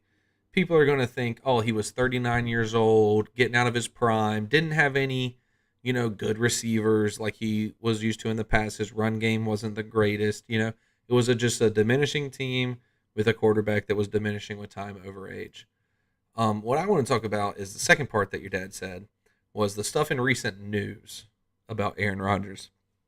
And homie pretty much doing like psychedelics while he plays. No, hang on. I am over exaggerating of what I just said. But like fake news. Some of the stuff he says has been kind of out there and weird. He's a weird dude. Oh, he's 100%. super weird. Super weird. And like he's saying more and more stuff recently in the news that has made him look more and more weird. You know what I'm saying? So like I mean, he's not his normal guy. The past couple years has come out that he speaks to absolutely no one in his family at all. He has no contact with any of them. The only reason I know that is because his brother was on The Bachelor, which is what Amy watches, and his brother, like when they do like the family visits and stuff and Christmas time, they had a huge thing because I mean it's a huge selling point for The Bachelor of like Aaron Rodgers' brother is on this show, right? He was like, yeah, we haven't spoken to Aaron in 6 years. Like, so clearly, like, he's just a weird guy. I mean, and I think more of his weirdness is coming out, but I don't think that's going to hurt his reputation as a quarterback. He's going to go down as one of the greatest quarterbacks that we've seen, and a good top whatever quarterback of all time that has the stats to be there, but his organization didn't build around him to make him to the next level or an elite great quarterback, you know? I mean, people talk about how great Dan Marino was. Nobody ever talks about how bad Dan Marino was, and Dan Marino never even won a Super Bowl. You know? There are people that now granted they are a lot older, that'll still stand on the mountain that says Dan Marino's top 3 greatest quarterbacks of all time. And you could make that argument a while ago, but you can't make it now. But like you could have 30 years ago, you know? Well, and that's, I think also part of it comes down to recognizable talent versus just taking stats. And that's where you have to draw a line somewhere that says, do we go off stats, for professional athletes, or do we go off, impact, essentially? So I think there's an easy argument to be made if he plays, let's say, put a number on it, 4 to 5 more seasons. That puts him at His 44. current- That's a No. lot. I'm not talking about Rodgers. I'm not talking about Rodgers. Oh, okay. 4 to 5 more seasons at his current level, Patrick Mahomes will be the most talented quarterback I've ever seen. And it won't be close. Do that for any reference of longevity. I have never seen a clip or like consistent clips in the entire time I've been watching football, which is admittedly only since about 2004, 2005. Never seen a quarterback that could do the same things Patrick Mahomes can do. Fast, not as evasive, can't throw the ball as accurate, and throw the ball as far, as well as the IQ, the on the field IQ to recognize defenses, get the ball to whoever's open. If he could do that for several more seasons, I would just say there's never been a more talented quarterback. Does that mean he's going to get 7 Super Bowls? Does that mean he's going to throw for 80,000 or more career passing yards? Probably not, just because statistically people don't play that long. All right. But so that's kind of my thing with where do you put impact and how talented that player truly is versus what stats they happen to rack up. Versus greatest of all time. Because even you just said it right then. Patrick Mahomes is probably the most talented quarterback we've ever seen just with everything that he does. But you still never said in 8 years he'll go down as the greatest of all time. He'll just go down as the most talented quarterback we've ever seen. He still has to have stats in there that show that he's the greatest by winning 3 or 4 Super Bowls. You know. Also, I think longevity plays a factor. That's what a lot of GOATs in sports are at greatest of all times. Longevity always becomes a factor. That's what's so amazing about Tom Brady. That's what is amazing about LeBron James. I mean, there's people that have played in the NBA and have retired from a second job in the amount of time that LeBron James has played in the league. And Like, last thing that the cigar man said was that we saw that same thing happen to Brett Favre fizzling out. Talking about Rodgers. He goes, undoubtedly one of the greatest quarterbacks of our time that we've ever seen. He goes, but for real, what the fuck is Aaron Rodgers' in-game hopes here? Like, does homie hope he wins a Super Bowl with Green Bay? Because that's not happening. What does he hope? Does he retire after this ass season? Or does he go play somewhere that he's a quarterback? I think he wanted to be traded, and they eventually threw enough money at him that he's like, Well, I'd only be a dumbass if I turned it down, and he took the money. So I mean, just I don't think he wants to be there. He doesn't have the weapons. So it's funny. You said he's got a bad run game. I agree more with Gabe. The past 2 to 3 years, and specifically this year, how well Aaron Jones has been popping off. Their run game is their strongest asset at this very right. moment No, no, because the no. receivers. I agreed with y'all in that he's had a run game in the past. I was just saying, as much as his run game has helped him this year, it hasn't because defenses can focus on the run game because they know the pass game's not there. So his Oh, run game's not helping him as much this year as it has in the past. yeah, it's not helping them win ball games Right. because they're not winning ball games. Got it. Yeah, I just think that with no real receiving threats, you can be a great quarterback if you don't have anyone to throw to. Yeah, no, I mean, I agree. Look, Aaron, when you listen to this podcast, just know that the Colts are in open arms to welcome you next year. We will work on our offensive line. If you tell us to draft a receiver, we will listen to you and we will draft a wide receiver to help you out. Come win a Super Bowl in a dome in Indianapolis. We got you. Okay? Thank you. Man, the thing is really interesting because like he has Andy Reid coaching him, and I think it's like I'm not trying to like diminish Mahomes at all because it's if you Oh, watch I him, will. it's can't. But like Andy Reid is going to go down now is probably a top like 5 to 8 coach of all time. Like with what he's done, with the Eagles, he was able to make it work with McNabb, who by the way, McNabb was a good quarterback. But when they would put in Jeff Garcia, when they brought in Michael Vick, um, like there was like a few games where they had like Kafka in, yeah, Foles. Like they were able to make things work with a variety of different quarterbacks. And then he goes to the Chiefs. Alex Smith has his best season. And then, he goes out of there, boom, we got Mahomes, able to wait in the wings. And now you see what he's able to do with like premier talent. It's unbelievable. And I mean, for me, it speaks as much about Mahomes as it does about Andy Reid. If you put Aaron Rodgers in the Andy Reid system, bro, he would be slinging it to guys all over the place, getting the ball out in 2 seconds, making it work with whoever receivers, just because the structure of the offense is above and beyond all other offenses. No other offense comes close. Like maybe the Shanahan, but that's like so much more run focused than pass focused. So. Oh, I agree. I think that is the reason that Mahomes is in such a great spot is team success can kind of be on Reed's shoulders. Can't substitute the talent at quarterback with anyone else in the league right now except maybe you throw the argument in of Josh Allen and way too early to tell but Justin Herbert. Yeah, I think Burrow maybe as well, but it's like they're all flirting in that. I agree with that. My bad. I kind of overlooked Burrow a little bit there. Yeah. They're all pretty close, I think, in terms of just pure talent and capability. But I truly believe, in my own opinion, Mahomes is one step above all those guys. I think he's the most talented quarterback I've ever seen play football. The thing that really shows his talent is the fact that he lost his number one wide receiver and he hasn't slowed down at all. And that also I think does play into the Andy Reid offense.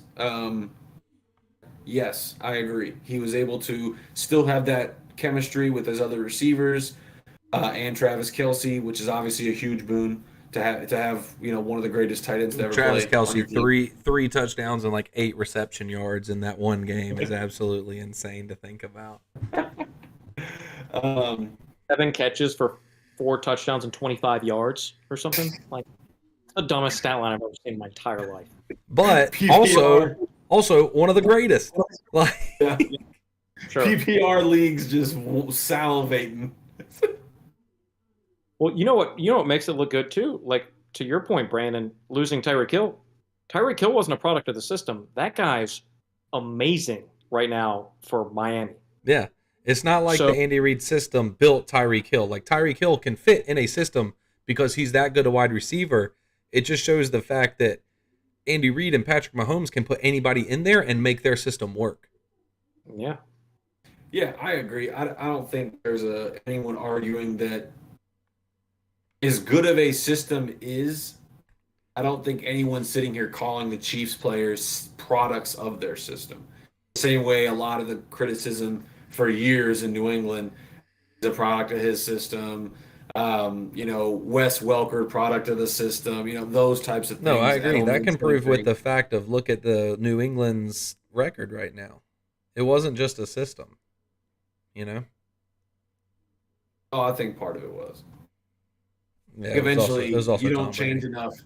I think you don't change enough, you stagnate.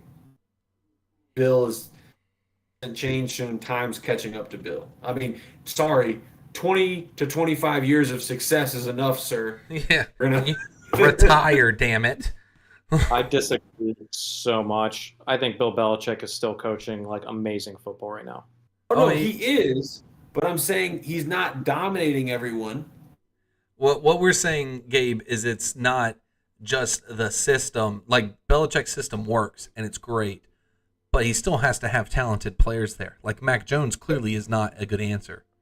At least a minimum level of talent. I think he's great at working with mediocre talent. That's I'm the not whole reason calling- Brady left, is because they didn't have enough talent. He was like tired of having to put the whole fucking team on his shoulders. Yeah, no, I agree. I hate when Randy Moss was Tom Brady's wide receiver.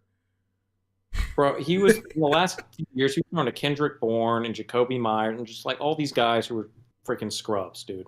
Yeah. And he's just, can I get any help? Can I get any effing help? And he goes to Tampa and boom. So they started off, well, they finished off that year really strong. And so are you like know, riding? Are you like riding the Tampa Pine now, Gabe? Since you're a local. yeah, I'm all in on Tampa, man. Go Bucks. I mean, we heard it here first. That'll be our next I'm TikTok. sipping that. We're coming I'm for the sipping boot. that. The thing that bothers me the most about Tom Brady in Tampa is the fact that somehow, out of all the mediocre / okay talent that Tom Brady won Super Bowls with, he couldn't fucking punch one out with Randy Moss. That drives me crazy.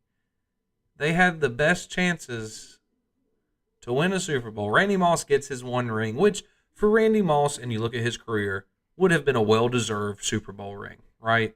He did great as a player. Just I blame Brady for everything in my entire life that's bad that's ever happened. Well, you know what's interesting about that, Brandon, is like, look at how long was Randy Moss there? Like 3 years? Yeah, 3 So they had years maybe. one crazy undefeated year, which obviously undefeated in one. Next year, ACL tear.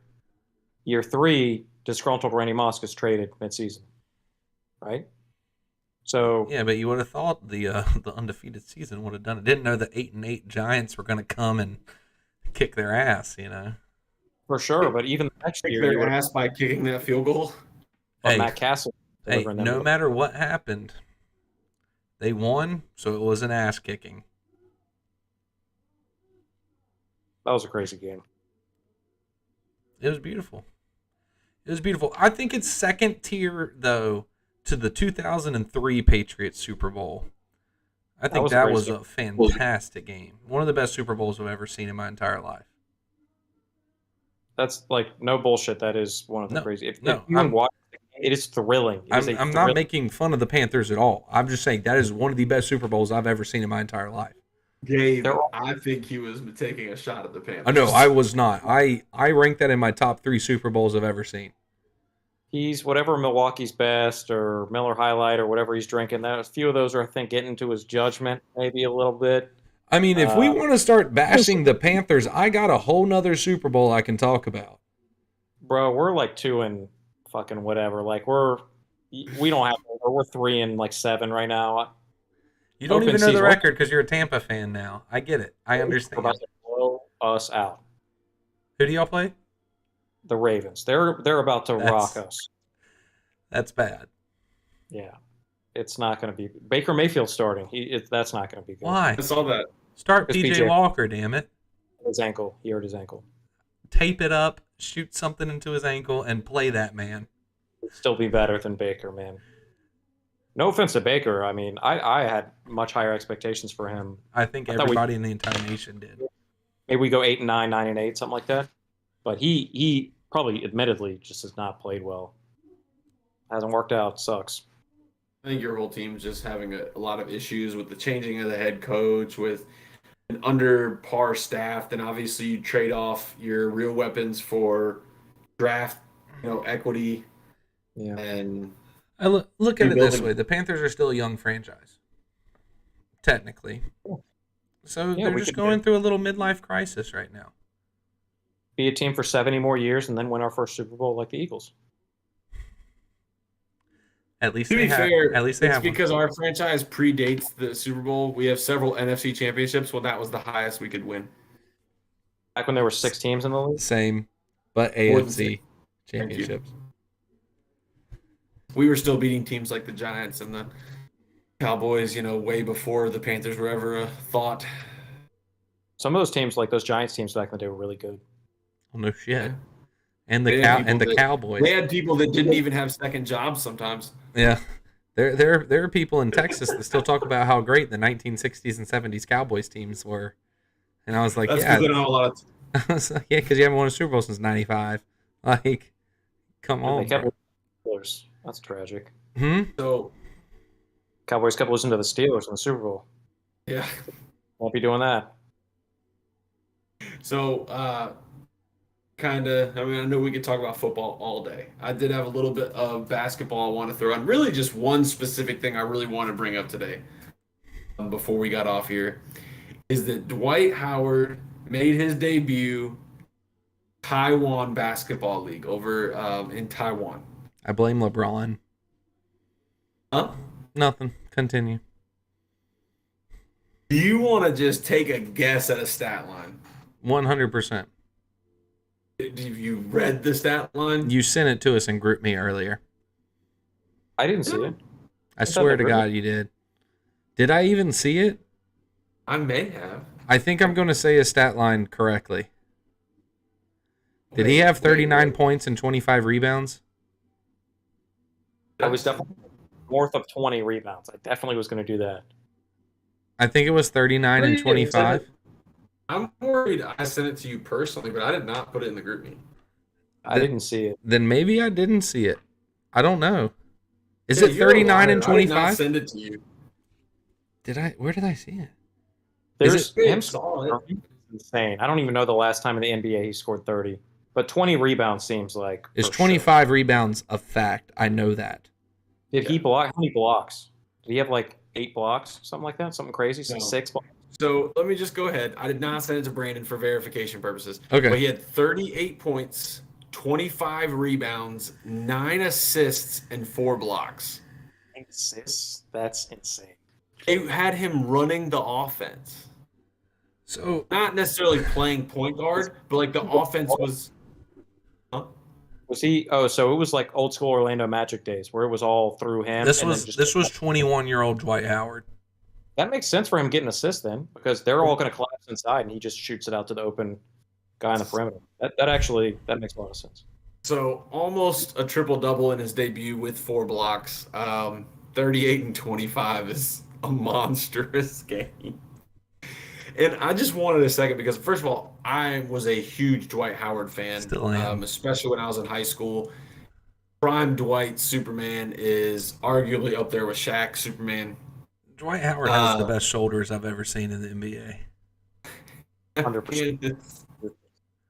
You talk about a freak athlete. Pure Being- talent.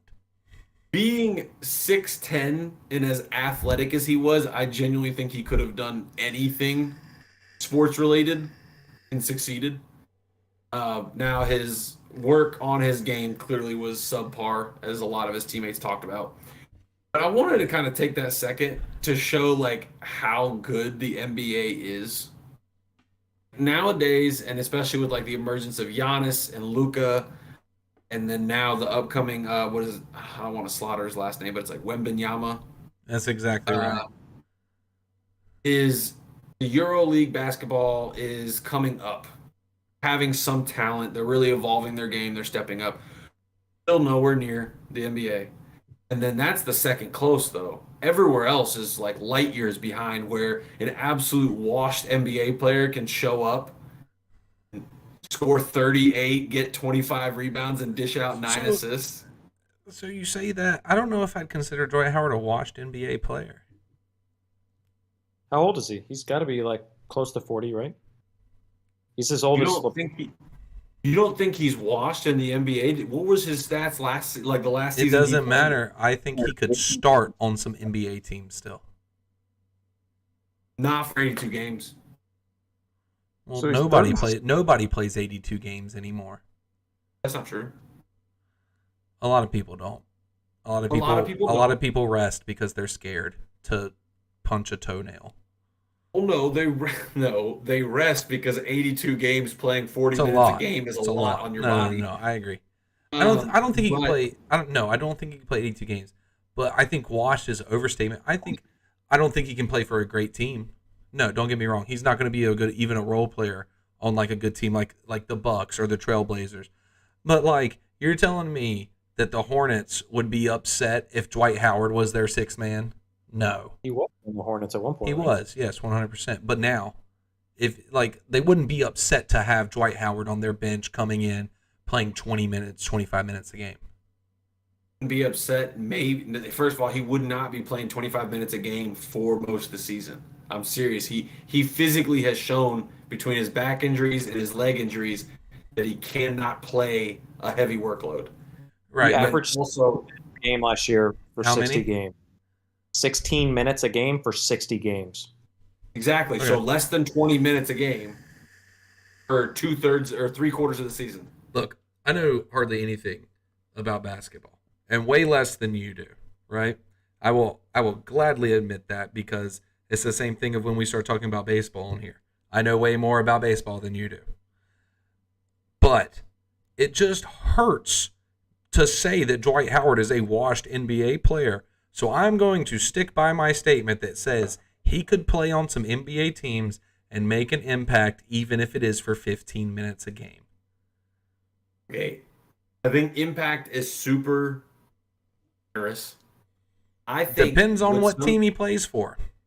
I think what some NBA teams would consider fully, seriously, is if he took a veteran minimum and was a locker room presence and could actually teach young guys in the post. But he can't Would do he that. take that?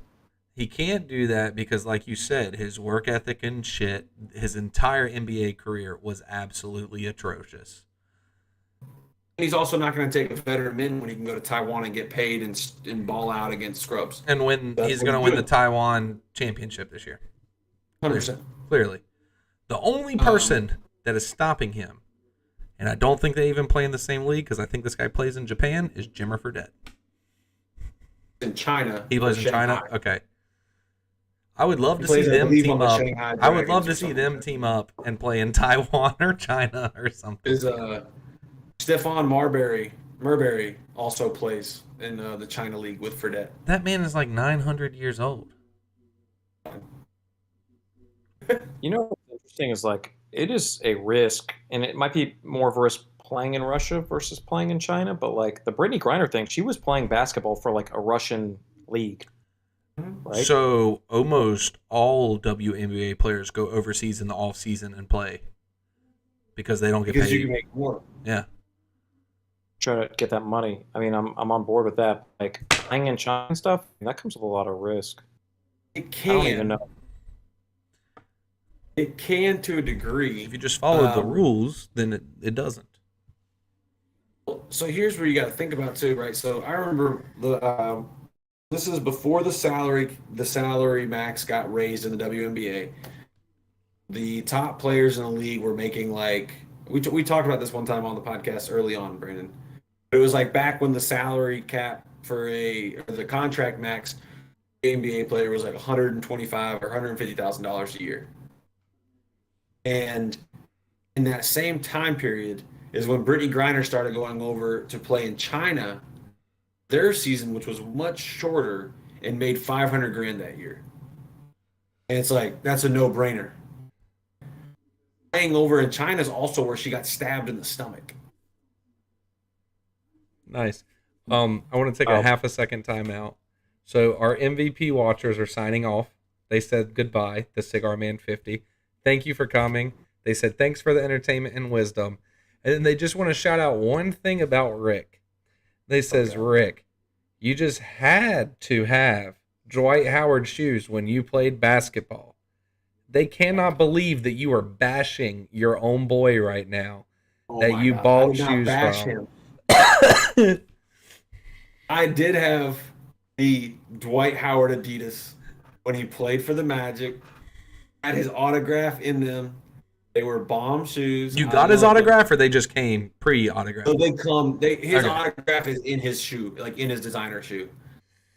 I mean, he was my hero. He was a big man. He was a power forward. Damn, hero. Hero. You use the word hero, and then you just say he's not even considered as NBA player anymore. Everybody, the podcast is over. This is second tier to Gabe saying that the toilet and the shower is the most comfortable place to sleep. Second and third, if we're just clarifying that real quick. But those Magic teams were really fun to watch. They were so fun. Hedo Turkoglu, JJ Redick, Dwight, obviously, Courtney Love, not Courtney Love. Courtney Love, the lady that dated Kurt Cobain. Point guard. He did and one stuff, and then he came and played for the Magic. Nelson. Nelson. Nelson was not. They had some shooters, bro. And Rasheed Lewis. Dude, they in this NBA would be amazing. No. Are you crazy? No. It was Dwight Howard and a bunch of 6 men. Yeah. Starting shooters. That's like Klay Thompson, Steph Curry. I mean, oh my God. It's the style. Gabe, this isn't JJ Redick from 2001 Duke that we're talking about here. This is like 6-man JJ Redick that was starting for the Magic. JJ Redick got better and better over his career, and he was I agree. He definitely did. And he has a great NBA podcast that I definitely recommend listening to, and he's also a super huge watch connoisseur. But you can't tell me that you take that Magic team that you can even take the Magic team that Dwight Howard took to the finals, put that entire roster in today's NBA and say they do good. Dude, they would. If you have prime Dwight, they do. Prime Dwight and have him have a matchup. It's not because of anyone else we talked about. It's because of prime Dwight. Except about someone. I will throw one exception out there.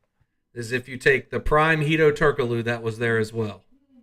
He could still shoot just like they do in today. And Hedo was good. Bro, he was tall too. Rashard Lewis was like 6'10" too, and he shot. Yep. Really poor man. Really, really poor man's Kevin Durant. Really poor man's Kevin Durant. I would say almost sleeping in a tent type of homeless person's Kevin Durant. Sleeping in a flower type level Kevin Durant. The big thing is you are talking about someone who is a multiple time in a row defensive player of the year league. Someone that beat young LeBron James to go to the finals. What was crazy about that was that's how weak the East was early 2000s. So bad. Yeah, exactly. Was that you had 18 LeBron versus 20-year-old Dwight Howard playing against each other?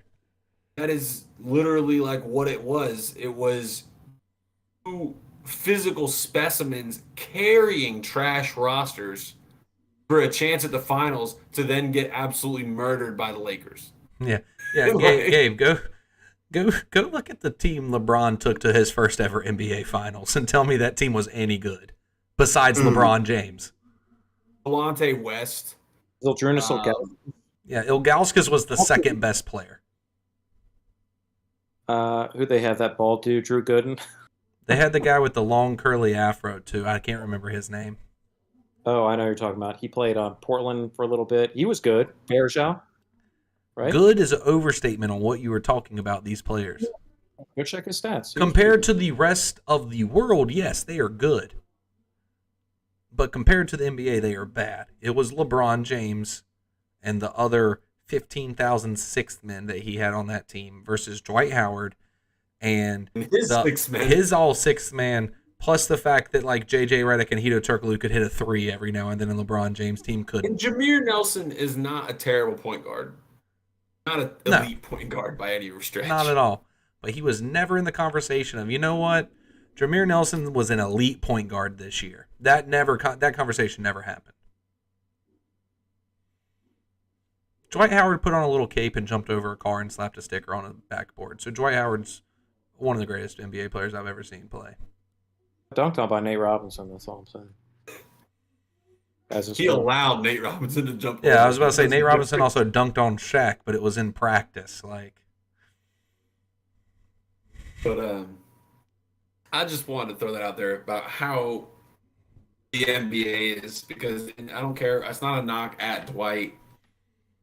Is not going to be elite NBA player anymore.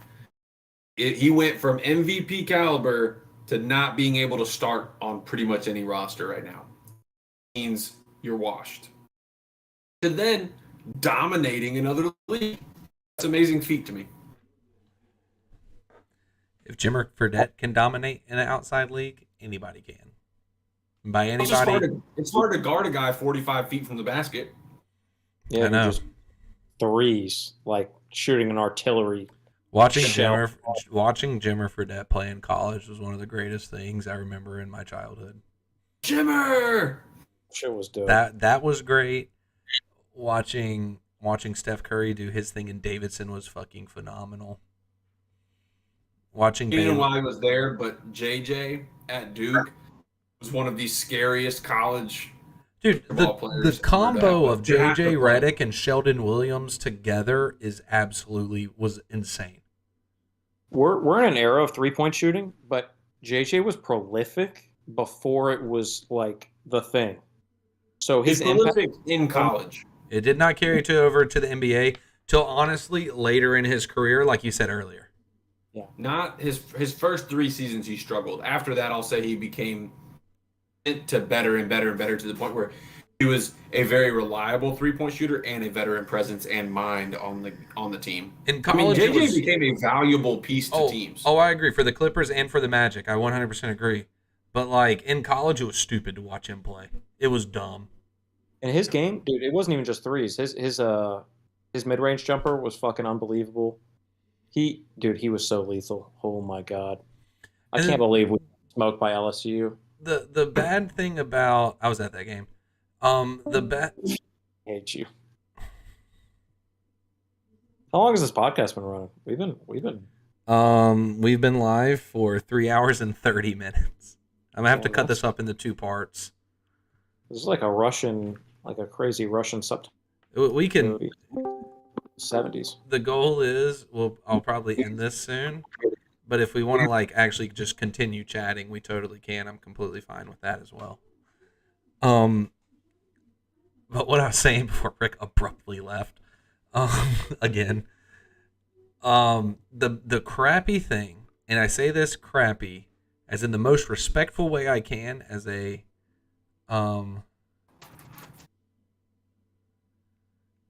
before I say this, I want to say something about Gabe's shower draft pick from a fan, from a listener.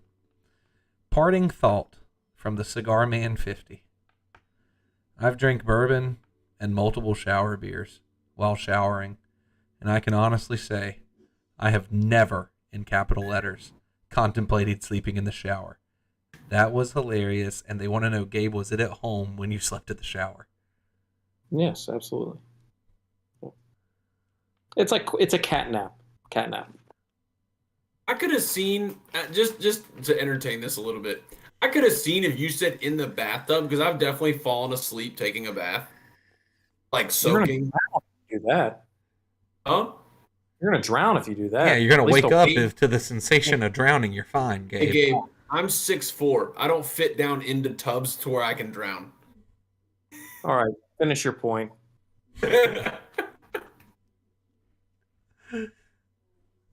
I'm waiting. No, that's his point, is he That can was see my the point. bath, but he just can't see the shower.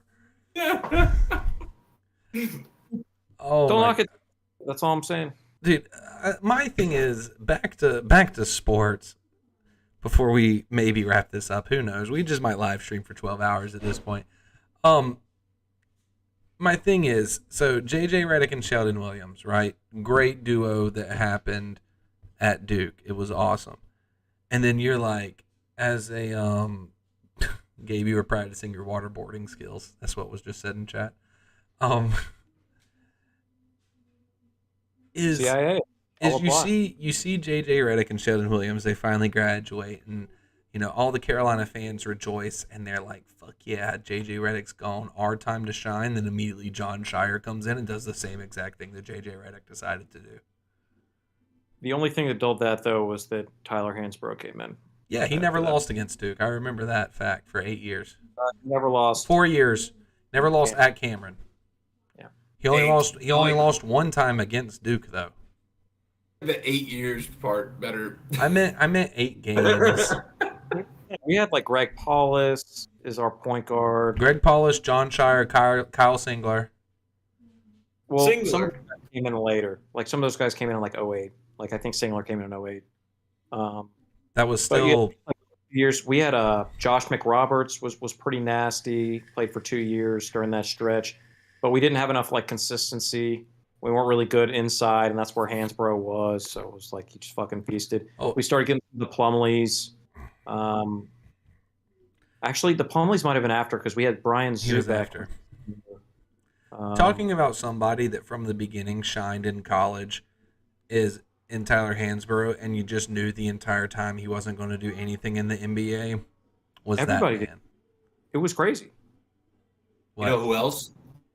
What'd you say though, Gabe? I said everybody did. Like all people knew that Hansborough's game did not translate to the No, NBA. not at all. Everybody knew that he was and then he played like 3 years in the Pacers, and that was it. Who else is the exact same model? Who? Frank the Tank Kaminsky, baby, from Wisconsin. Frank dominated college, and the NBA, they were like, you know what, let's go to the Hornets. Why the That'll fuck- pull over to my game really well. Because Michael Jordan doesn't know how to GM a team, Gabe. Draft Cody Zeller, Frank Kaminsky. Fucking just keep getting these guys who are absolutely fucking garbage. Can't shoot, but they're 7 feet tall. But they can shoot.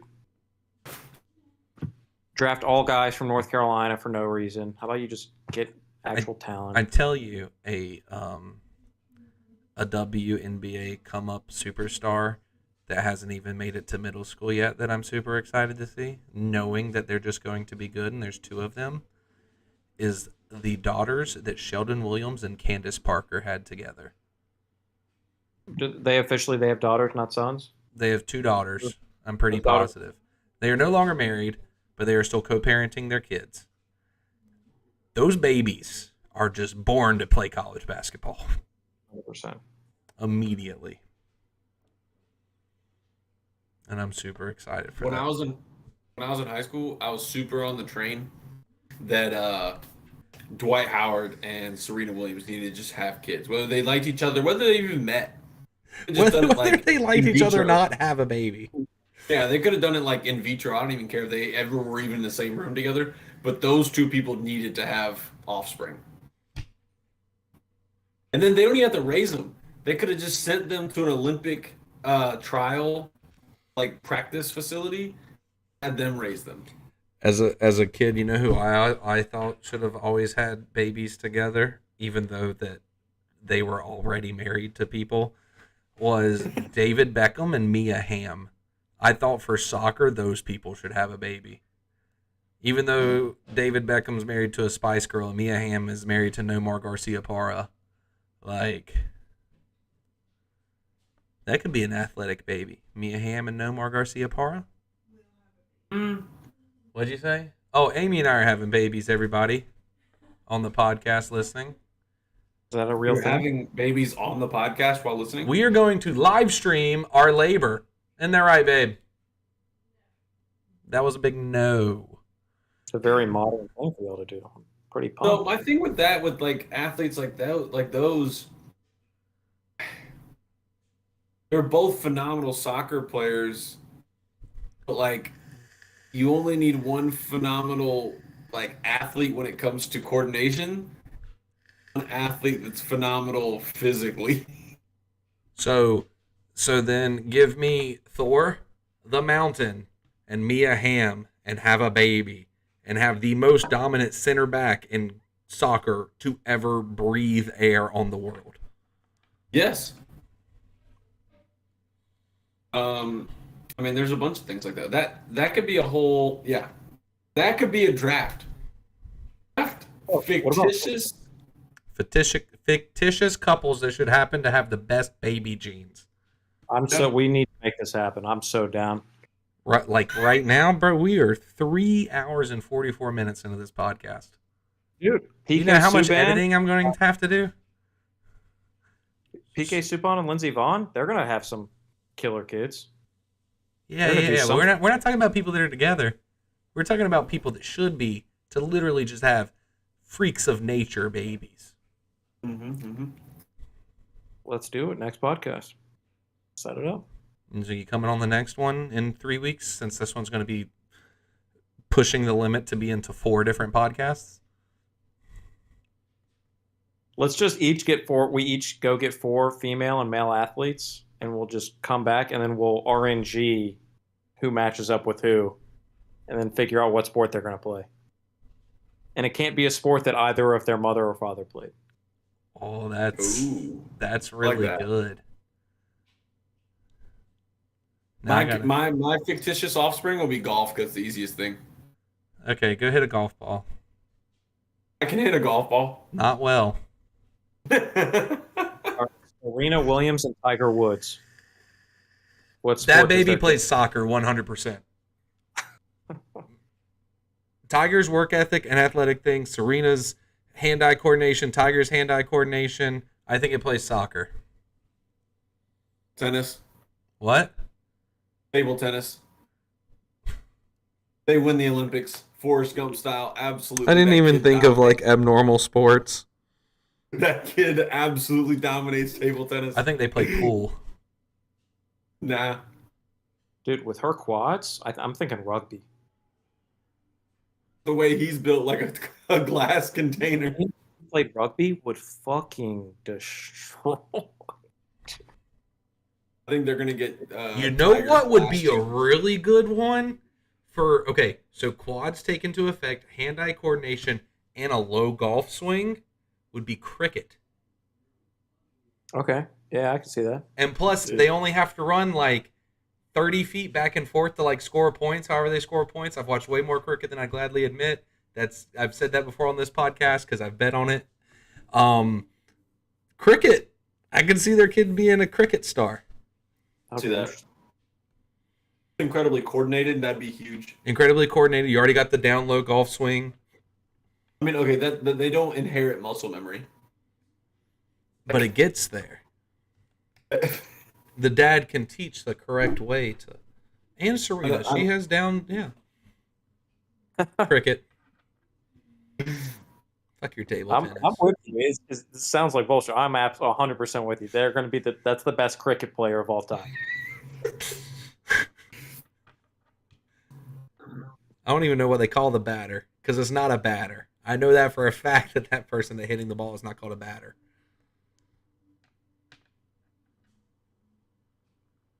I think we're going to end, and we should talk about this off of streaming at this point. You're probably right. There's some dead air. There's some dead air. Are you okay with that, Richard? Absolutely. Cool. Wonderful. Well, everyone that watched the live, we had a peak max viewership today of 17 people watching at one time, which is absolutely amazing. We want to thank you all for that. Thank you for coming into the live episode 16 of Slam's Fist Fact Podcast with our special guest, Gabe Fuller. If you have any questions, comments, concerns, or complaints, you can reach us on Instagram at Slams Fist Fact, or you can email us directly at slamsfistfact@gmail.com. Just remember, if you have anything that you want to put on the podcast because of our friend Dalton, they have to be both exciting, fun, and fun. Thank you, Dalton, for that. Other than that, I hope everybody